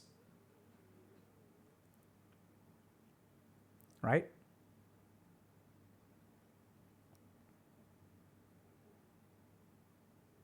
Yeah, what if someone is sensitive and you lie not to hurt them? So that's where, like, you can speak the truth and you should do it with compassion, but you can't necessarily control someone else's reaction. This is another huge problem that we run into with being inauthentic, is we make ourselves responsible for other people's reactions. This is how abusive relationships persist. Because I learn that by being meek, I can keep someone from hitting me, which may have a certain survival advantage, but over time, it's not a good long-term strategy. Right? So when it comes to being authentic, like, recognize that it may cause some amount of pain. So you should do everything that you can to try to minimize that pain, but you don't necessarily need to lie. So if your mom is giving you vitamin D and it's not working, right? So, like, there's language around that too. It's like learning how to be compassionate. Is the vitamin D helping? Not yet, Mom. But I know that you do your homework. I know that you care about me and you told me to take it. So I'm going to take it every day if I have to until it works. Thank you so much.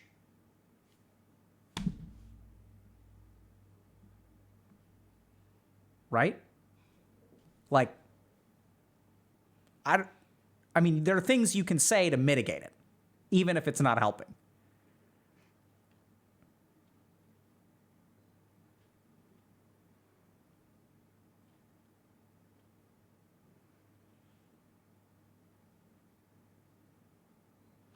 Just develop your soft skills, lol. It's not complicated. Like, so I'm hoping I can't detect sarcasm over the internet, but I'm not saying it's easy. But the whole point is that, like, we don't even try, right? So what happens when you start living a life of inauthenticity is you dodge the bullet entirely. Like, that's why it's hard, because we don't even try, right? So that's why you start with the smallest thing of authenticity. And you try to ask yourself, how can I say what I'm about to say and be authentic and be compassionate? So as you develop empathy, you can understand, like, just acknowledge where someone's coming from. Right? So if someone, like, gets you strawberries that have nuts sprinkled on them and you're allergic to nuts and it's Valentine's Day and you've gone on 3 dates, and now it's that awkward period in your relationship where there's a Valentine's Day that's come way too early. GG.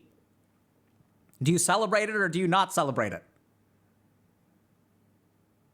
And there's nuts on the strawberries and you're allergic. Someone's like, did you enjoy the strawberries? How do you tell them that you're allergic? By sparing their feelings. Right? What do y'all think? You can say, I know it's going to sound insane, but I'm actually allergic. It's such a thoughtful gift. And never in my life have I regretted being allergic, because those strawberries looked amazing. And it's clear that you put a lot of thought into them. And it's like, I've never wanted to be able to eat these nuts more than now. Right? Like, you can still say something. You can honor their gesture.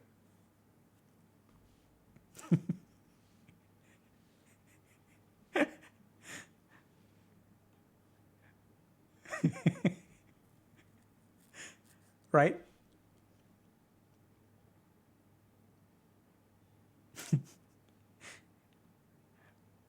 Okay. All right. Does that make sense? Yeah, it's beautifully put. So Clockwork Chaos is saying, appreciate what they did for you, not what you got out of it. Right? That's a beautiful way to put it. Beautiful way to put it. Right? So appreciate the gesture, even if it didn't help you. Right? You can acknowledge and, like, honor that for sure.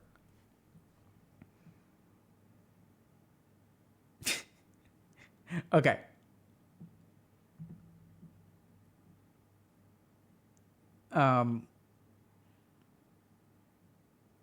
Yeah, it's really 5 head.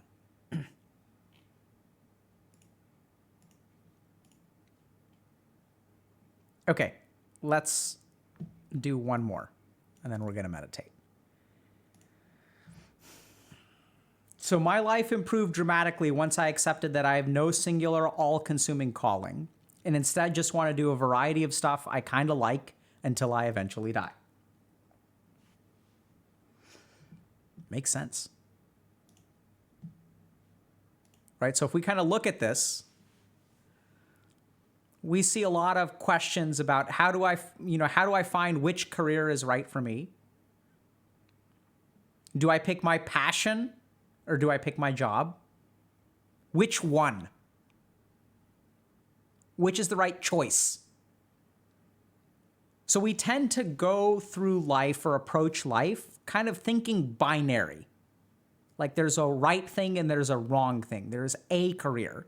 And even if it's binary, it's singular. Right? It's not like a multiple choice or, like, check all that apply. That's not how we go through life. We go through life like, true, false, binary, sometimes multiple choice, but you got to make one choice. We also don't think it's, like, certainly not like word problem with essay response. That's not what life is. Like, there's a right way to live life and there's a wrong way to live life.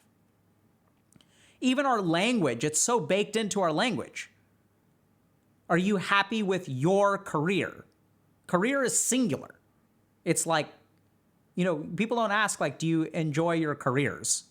No, like, a career is like one thing. Like, the concept of a career is that it's one thing that you do that you then, like, persist in doing for a long amount of time. And then if you do it for a while, like, and you make the right choice, then you'll be happy. And if you make the wrong choice, then you'll be miserable. I regret my career choice. I'm happy with my career choice. It's all singular, it's all binary, it's all longitudinal. And then furthermore, we also honor people who tend to pick one career, right? So like we'll look at people like, you know, despite all the criticism, we'll look at people like Jeff Bezos, who built Amazon, and Bill Gates, who built Microsoft. Newsflash, there were other people involved. Warren Buffett, you know, who built Berkshire Hathaway. Newsflash, there were other people involved.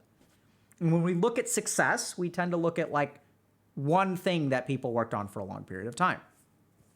And to be sure, there's a good reason for that. It's like, you know, if you know, that can absolutely apply.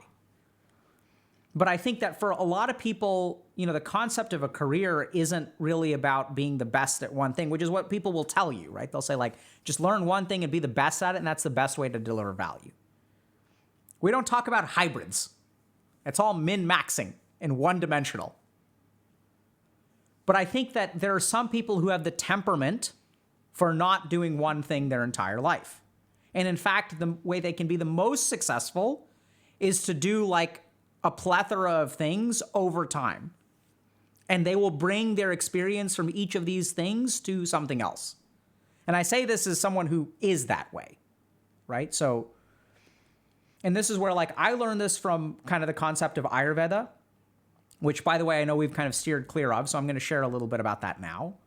So some people were criticizing some of the papers that we cited about the ayurgenomics dimension of Ayurveda. So Ayurveda has different group, segments. So Ayurveda is traditional Indian medicine. There's actually good evidence for some of the herbal treatments and some of the interventions of Ayurveda, but some of the more personality-based stuff, I think we overestimated the quality of the evidence. So after doing a more thorough review, I think the critics were actually right. There's not actually very good data behind some of the Ayurvedic personality stuff. So I personally still think there's a lot of value in it, even if it is not actually that scientifically validated. And so that too, there's kind of a dimension there, which is that things can have heuristic utility or functional utility without being scientifically correct, right? So we create concepts that help us navigate life. And even if those concepts are not scientifically provable, they can be very useful. So we do this a lot in psychology, where we'll come up with like ego, right? Like ego is not a real thing. You cannot biopsy the ego. You can't detect the ego on an MRI. There isn't an ego part of the brain. It is an emergent concept which has a lot of functional utility. And we can sort of approximate it through factor analysis, but it's not necessarily a real thing. So what I'm going to talk about is sort of like, this sounds to me like a vata. Okay? So a vata is someone who has a very dynamic mind, who has shifting attention. And generally speaking, if you have shifting attention, you will really struggle to build one career over time because you get bored easily. You lose motivation and you get excited about other things. And so what most people think is that if you're a vata, you're screwed because like that's what leads to success, period, is to pick one road, go through it, don't be a hybrid. But in my experience, if you are like this, where you can't just do one thing and you kind of get bored easily, there's absolutely a way to lean into that and craft some kind of career, but really incorporate a lot of different careers over time that actually ends up doing pretty well. So I'm an example of this. So once I realized that I'm the same way as this person and I leaned into it, it worked pretty well. So I'm definitely not the best content creator on the internet, right? I'm not the biggest YouTuber. I'm not the biggest Twitch streamer. I'm definitely not the best doctor on the internet. Definitely not the best gamer on the internet, right? My MMR isn't that fantastic. And yet my ability to like weave these together actually creates like an emergent phenomenon that is okay. Make sense? So that's the kind of thing where like, if you're someone who's like, oh, this career isn't right for me, that's okay. And so this is what I would encourage you to do, is like recognize that there are things from careers that can actually have more value in other places. So for example, I really, really, really I'm also not the best monk, right? Because I dropped out of that. But I incorporate spiritual teachings. I incorporate medical teachings. I incorporate concepts of psychology. I incorporate gaming analogies. So you can weave it all together. And this is something that I think is very, very incorrect about how we view success, is we assume that getting really, really, really good at one thing is the best way to be successful. So if you're someone who gets bored easily and gets excited about stuff, I'd say lean into that to a certain amount. And recognize that there are going to be principles from each field that you study that will help you in other fields. So the simplest example of this is actually, I mean, we can pick any. But as I think about my own life, I think about training to become a monk for a few years definitely helps with getting through medical school. It definitely helps with working with patients, right? It definitely even helps conceivably on, the internet in terms of making content. Similarly, principles of psychology and understanding communication, conflict resolution, behavior certainly helps in terms of corporate consulting, right? What's going on at this person's job? Let's try to understand the psychology and motivations. Let's try to understand what kind of behaviors we're reinforcing. So the principles that I learned from family therapy can be very, very useful in advising executives. What's the dynamic in the room amongst the C-suite executives? Not just executives, even people who are, frontline workers. And so even principles of, let's say, coding or design, right? Where design and architecture have been now used to do branding and marketing. So there are all kinds of principles that can be useful in other dimensions. Even video game stuff. So I sort of conceptualize, one of our coaches actually was really neat.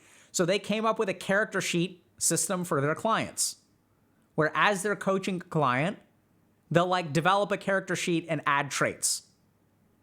And the clients really like it. They're like, okay, this makes a lot of sense. I have plus 10 to this and minus 10 to this, plus 10 to this and minus 10 to this. Or maybe I shouldn't engage in that relationship because this person has this kind of style or whatever, right? So they take their real life attributes and stick them on a character sheet so that it helps in their reflection of that thing. They can reflect on it. They can understand it better. Real life character sheet. Right? So even playing games can be useful in coaching. It's interesting. So the first thing is that if you're someone who gets bored easily, that's okay. You're not doomed to failure. Lean into it. Couple of really, really important points, though, about structuring this. The first is that generally speaking, you want to cycle back around to your interests. And what do I mean by that? If you get bored of thing A, move to thing B. If you get bored of thing B, move to thing C. If you get bored of thing C, see if you can cycle back to A. Because if you continue making changes, if you dig 60 holes that are 1 foot deep, you're never going to hit water. But if you have 4 or 5 holes that you can dig 10 feet deep, you may hit water. And not only that, if you dig 1 hole 60 feet deep, you may not hit water. It may actually be a more advantageous situation to dig 5 holes 10 feet deep. Y'all see that? What if there's just no water down there? And you've invested 60 feet into it. So in that way, you can actually outperform people who are dedicated in one direction. It's I am a mattress salesman at a retail store, and this is what I've devoted my entire life to. I'm going to be the best mattress salesman in the world. And then COVID hits, and then these online retailers hit, and I've over-specialized and bred in weakness. Right? Ghost in the Shell reference. It's true. Over-specialize and breed in weakness. And so this is where it's okay to not do one thing your entire life. Don't get locked into it. Right? So you can do something for a little while, and if you don't like it, that's okay. I think it's okay to switch. You don't have to beat yourself up over it. But remember that everything that you do, you can learn something from, and you can carry something with you. If you're working retail for a year, and you're dealing with Karens every day, you're now going to be skilled at dealing with Karens. And maybe your next job as a developer, you're going to have a Karen for a boss. And whereas all of your colleagues are going to be frustrated, you are an expert at dealing with Karens. So you can handle it.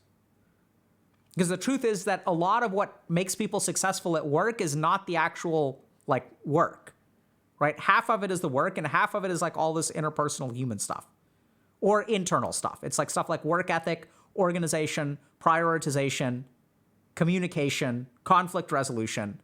You can work on all that in all these different scenarios.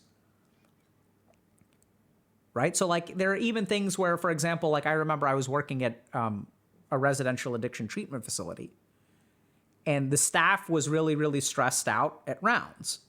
So rounds is when you sit down and you kind of discuss plans for the patients and stuff like that, talk to the patient sometimes depending on how you round. And so we started every day with a meditation. It's like, hey, like I know this week has been tough. We've got a couple of really hard patients. Let's like start with a meditation and then we'll get into rounds. So, you know, there are some people that spent 4 years doing research and getting publications before they went to medical school. I spent some time in India. You can carry it with you. So you don't need a career that is just one-dimensional. Whatever you do, you can carry with you, carry it forward. And recognize that you may actually have advantages against people who have spent their entire life in that career. I really understood this when I went to the GDC conference. And I talked to all these like programmers and developers and like people who are designing games. There's so much to be gained from like understanding psychological perspectives. Right? We were even talking about, so I gave a talk about reducing toxicity, and there's like basic stuff about behavioral reinforcement that I think the developers haven't really understood. And it's what's actually really amazing is how much developers have understood about player behavior without any kind of formal training. They've gotten so far without formal training. They're brilliant. And they're doing it blind. Right? So someone saying poker is great for this, like I don't know exactly what you're referring to, but it makes a lot of sense to me. It's funny because I've seen professional poker players do really well in other scenarios. So I've helped professional poker players transition to like other jobs. And so if you're someone who, you know, is worried about your career not being the right choice, like that's okay. The other thing is people will think, oh my God, I've wasted so much time in this career. That's okay. You'll be surprised at how much of it wasn't a waste. But I know it's so much about fluid dynamics and I don't know how to apply fluid dynamics to like other things. Well, you'd be surprised. Right? And so like it's not too late to switch. There are a lot of things that will carry over, things like work ethic, interpersonal dynamics, the ability to stick with something for a long period of time. You know, you're an engineer and someone's like, why would we hire you? You've been doing 10 years of like fluid dynamic stuff at a sewage plant.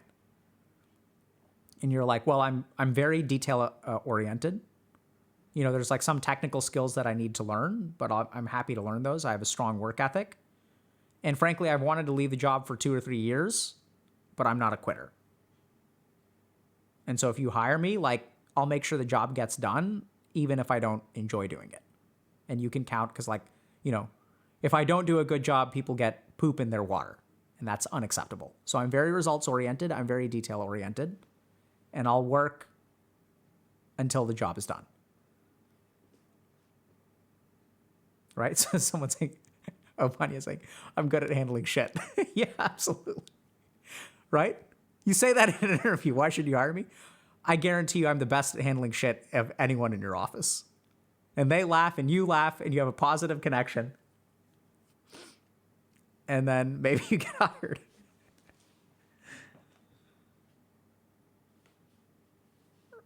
Yeah, so like, but even if what you say is 80+% is going to waste, who cares? How much do you really need? So let me ask y'all something. If you get a job, right? If you do start doing something, and you say, oh, but 80% of it is waste. Like, how much do you really get from the experience?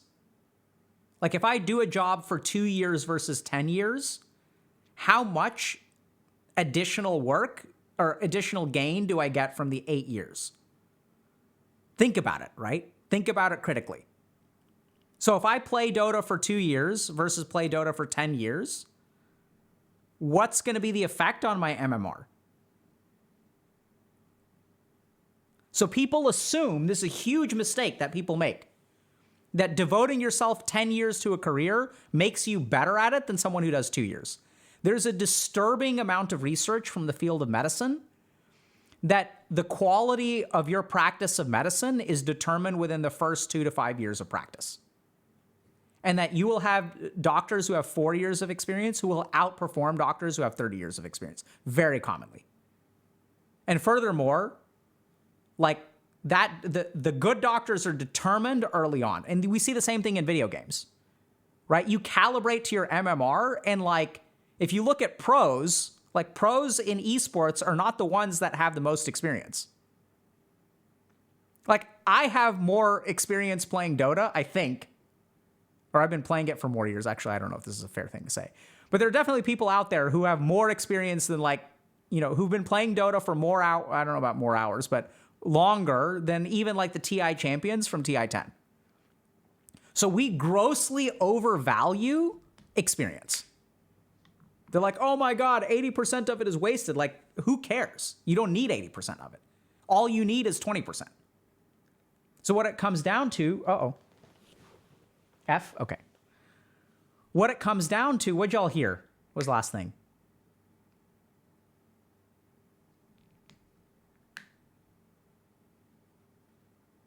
You can't trash talk Team Spirit. TI check. Okay. So what I was saying is that, like, people assume that experience is really important and scales linearly, right? We assume that, oh my God, I've been doing this for 10 years. All that experience is wasted. But how long does it take to get good? Are you, when you have 2 years of experience versus 10 years of experience, are you 5 times better than someone with 2 years of experience? Absolutely not. And you can see this if you look at esports, because you'll have people who played more hours who are like still sitting in the trench tier than people who are like winning gigantic international multi-million-dollar tournaments. So experience doesn't count for nearly as much as people think it does. And this is where, if you need to catch up, the cool thing is that deliberate practice can really help you catch up really easily. So if we look at people who are better, you know, there are people who've played 1,000 hours of Dota and people who've played 100 hours of Dota, and people who played 100 hours of Dota may be better than the person who's played 1,000 hours. How is that? It's because they're intentional about getting better. Right? They focus on it and they try to not even catch up. They just focus on getting better every single day instead of playing like zombies. And the truth is, most of people who are in careers like do it like a zombie, and they're sort of like passively learning. They don't really reflect very much, right? You just go to work and you work on more projects and you gain more experience and you kind of level up, but you're not doing like replay analysis of your games. So what makes people better? Replay analysis. Do you do replay analysis at work? When a project doesn't go well, what is your improvement process? Chances are it's run by the people above you.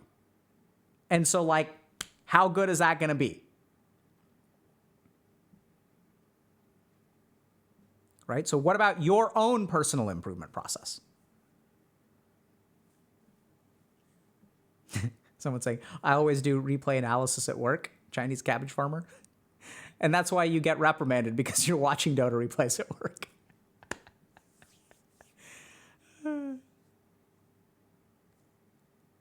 Catching up is always faster than you think, right? So like people will say like, oh, I'm shifting careers, I'm starting behind.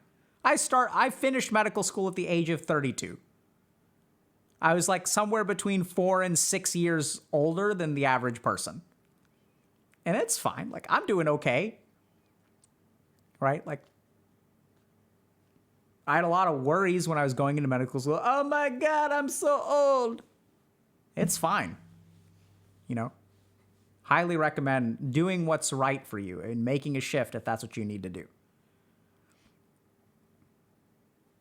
Right? Getting good is not about more time. It's about intentional.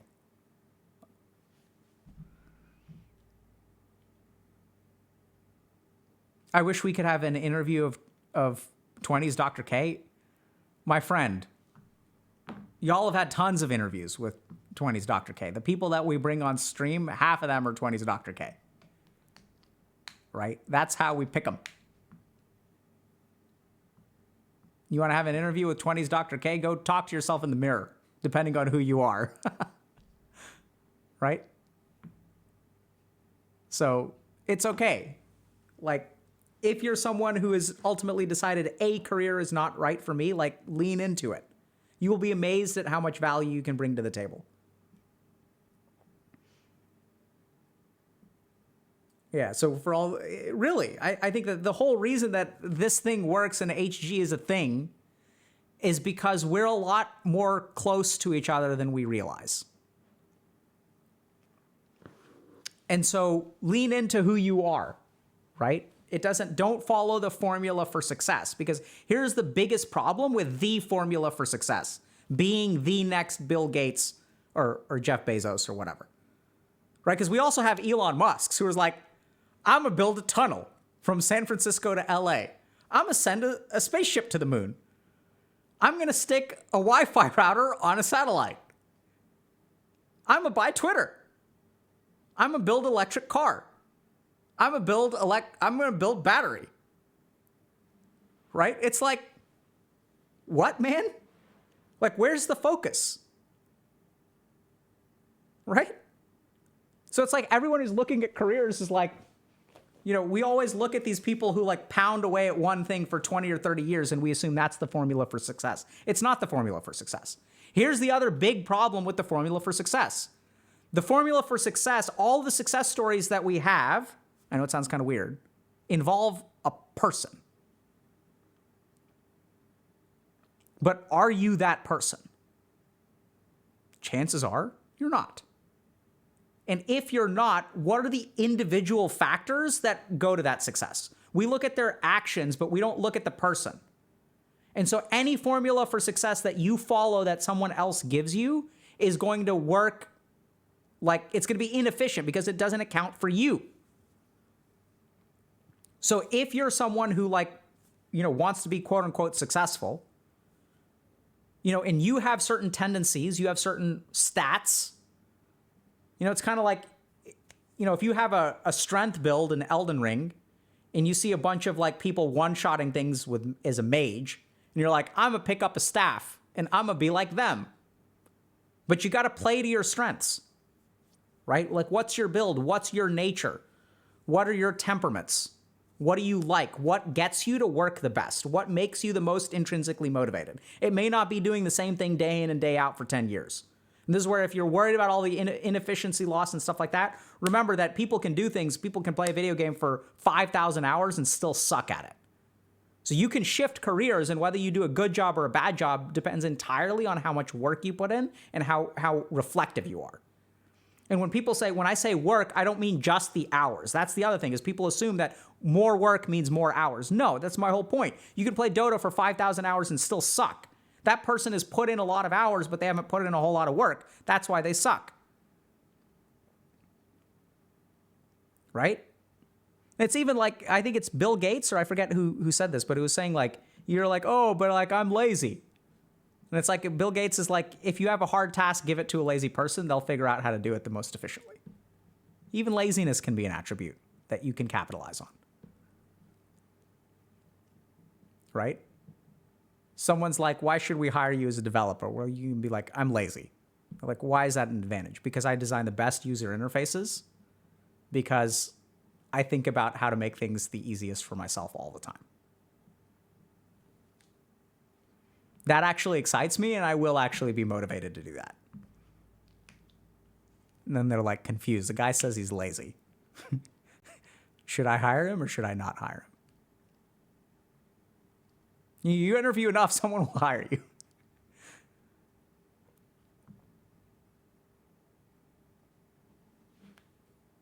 Okay? All right, shall we meditate?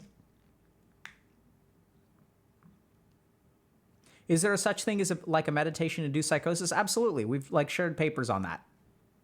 You just do a Google Scholar search for it. So let's meditate. So I was going to teach y'all something a little bit different today.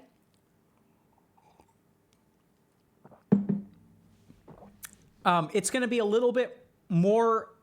So I tried to find something that would be both advanced and basic. So we're going to do a version of Om meditation today. So for people who are relatively new to meditation, you can just do the basic Om.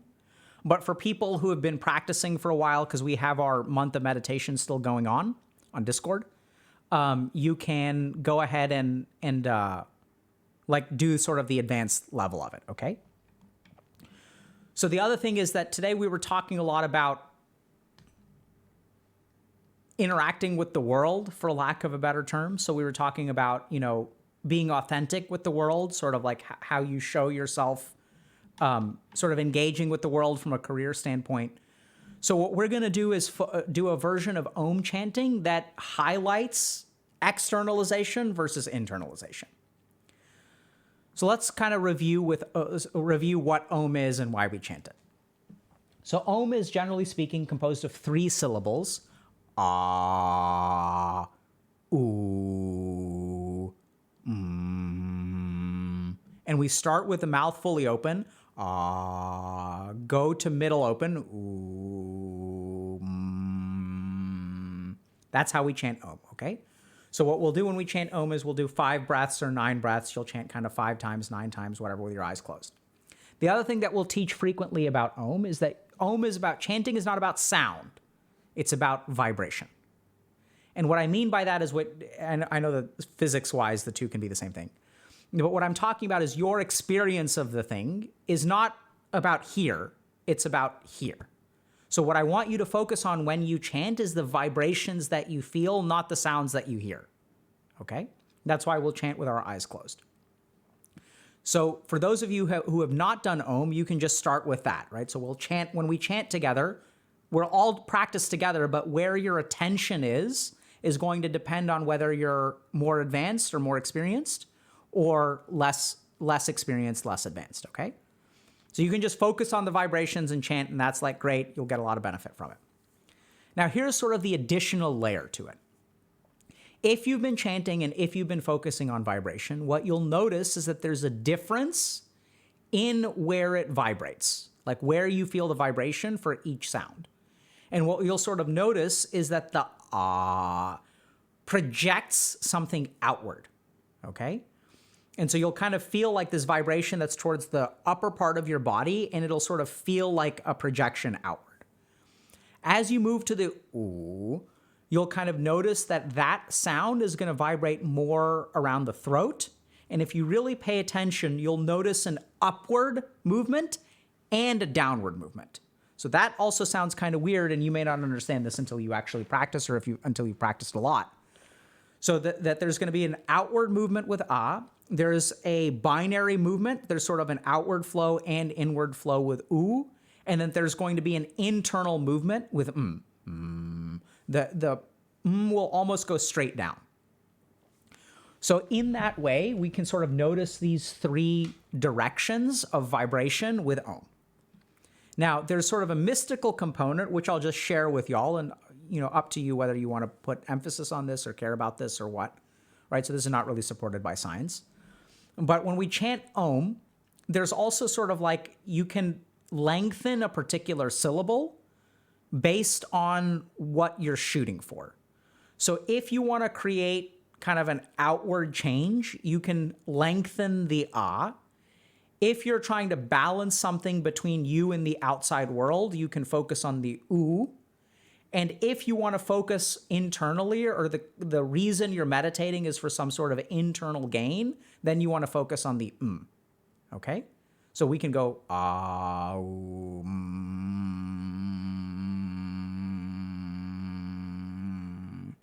if your goals of meditation are more like internal or spiritual in nature. If your goals are more external,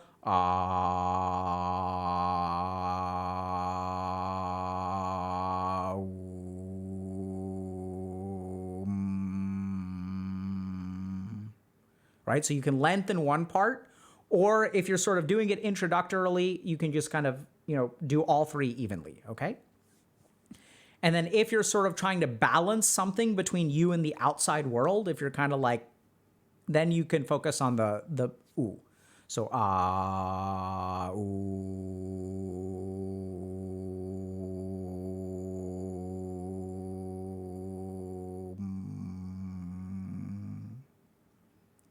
Okay? So if someone's asking, why can't new people do the advanced technique? You can do the technique is going to be roughly the same. The difference is going to be what amount of awareness, what your awareness is capable of.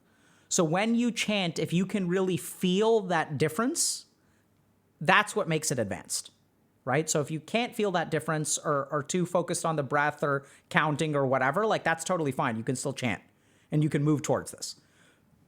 So whether you're advanced or basic, and it's not like the advanced is necessarily better than the basic. It all depends on what you're able to detect and what you focus on. So this is the other thing to understand is that sometimes people will get bored of a meditation.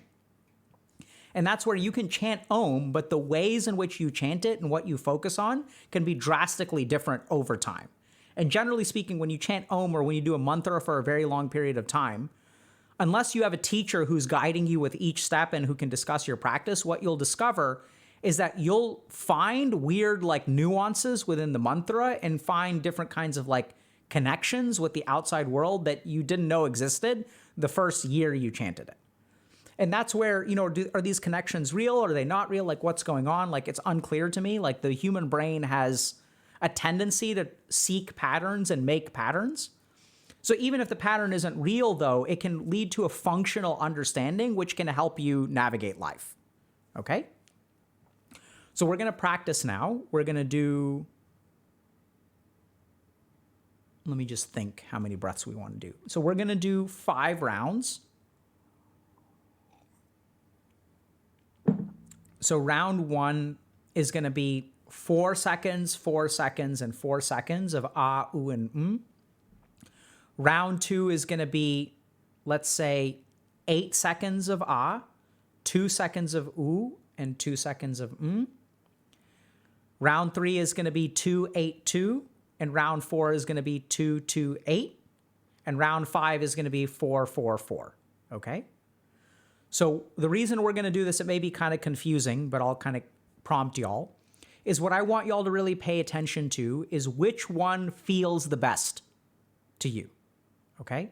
So does doing equal amounts of ah, oo, and feel the best to you? Or do you sort of really get into it more when we're lengthening ah and sort of having a shorter oo and shorter or long oo or long okay? So it's going to be 4, 4, 4, 8, 2, 2, 2, 8, 2, 2, 2, 8, and 4, 4, 4. Okay? So let's start with the first one. So we're going to sit up straight. Close your eyes. We're going to go ahead and just let our breathing even out. Maybe for about 20, 30 seconds.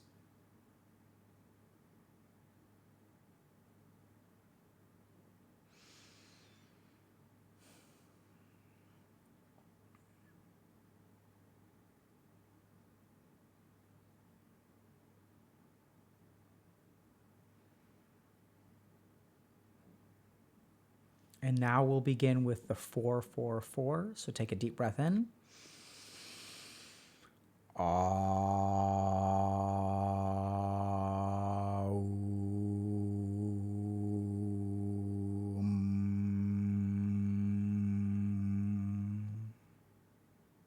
So let's go ahead and do that again.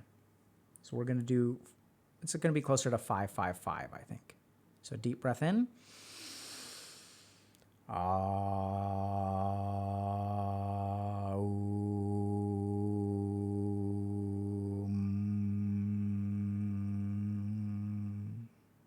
Good. So hopefully you kind of noticed the vibrations, felt them in different areas, or maybe you were focused on the count. Whatever you were doing is totally fine. So now we're going to lengthen that ah. Okay, so it'll be maybe 9, 3, 3 instead. Okay? So take a deep breath in.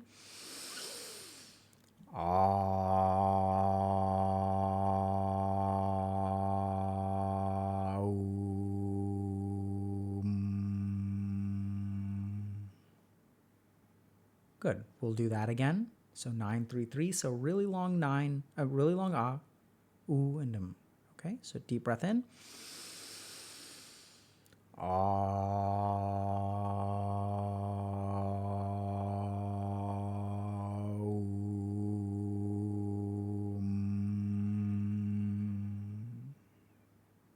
when you practice that on your own, if that sort of felt good to you, remember to focus on the sensation of the vibration projecting outward. Now we'll focus on the ooh in the kind of internal balance, and we're going to feel the upward flow and downward flow. It'll be 3, 9, 3. So we'll start out with a quick ah, a long ooh, and a short Deep breath in.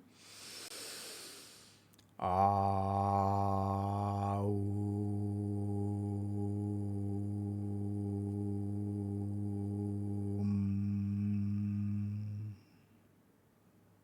and again.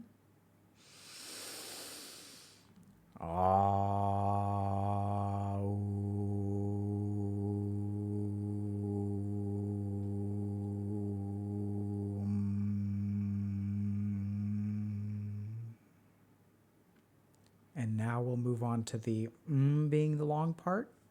So we'll have a 3-second ah, a 3-second ooh, and now we'll really focus on that downward vibration that the creates. You're going to feel it deep within your chest and just focus on that sensation, okay? Deep breath in.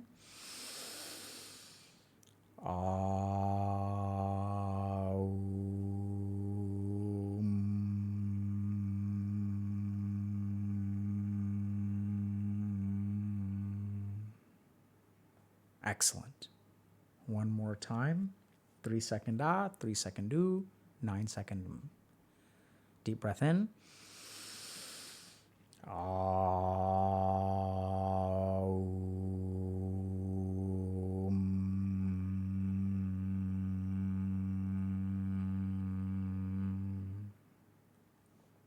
And now we'll close the practice with 2 rounds of even breath. 5 seconds, 5 seconds, 5 seconds. Deep breath in.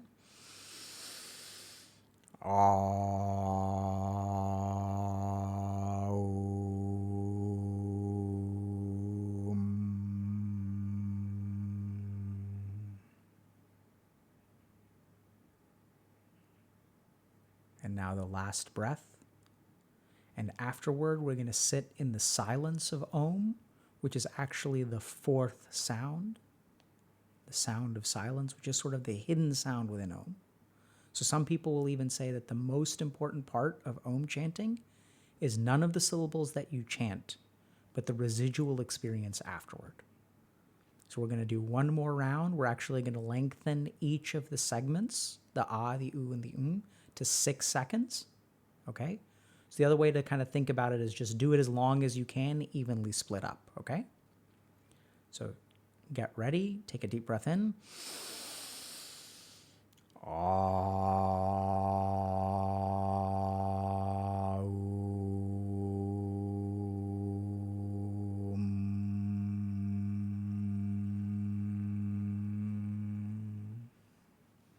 And silence.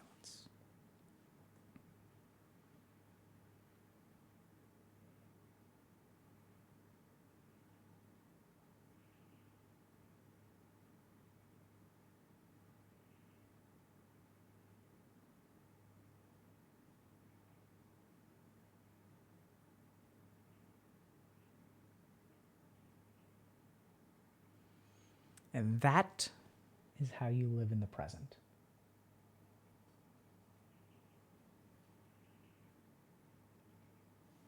Okay? So, who are we rating? Maybe let's rate someone small today. And just a couple of announcements before we leave. So, we're probably going to be out next week for a super secret project. For those of you that enjoyed this experience, our month of meditation, week 3, is still ongoing. So we're doing grounding meditations on the Discord. Last thing is that on Thursday at 11 a.m. Central Time, so tomorrow at 11 a.m. Central Time, we have an Ask a Coach event about loneliness and isolation and how group coaching can help. So if you're curious about how coaching works, feel free to hop on and just ask a coach and learn a little bit about it. And then Thursday at 5:30 p.m., so tomorrow at 5:30, we have a Building Good Remote Work Habits, especially if you live in the tech industry event. So if people who have been like working remotely in the pandemic, and if y'all have been kind of struggling to be efficient, develop good habits, things like that, we're going to be having something about that. Okay.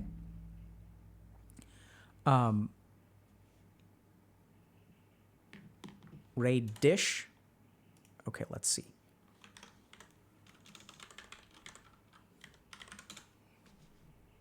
What is dish? Dish is live. Okay. Dish is playing Genshin Impact. We can raid. Let's raid Dish.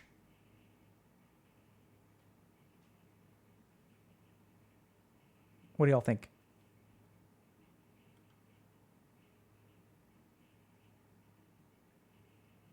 You all want someone smaller? One viewer streamer. Hi, I'm Dusky. Dude, let's do that. Hi, I'm Dusky.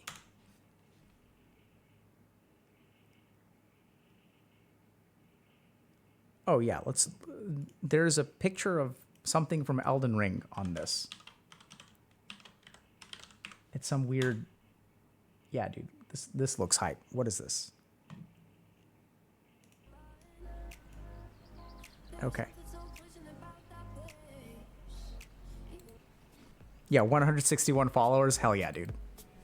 This art looks so cool. I don't even know what it is exactly, but check it out.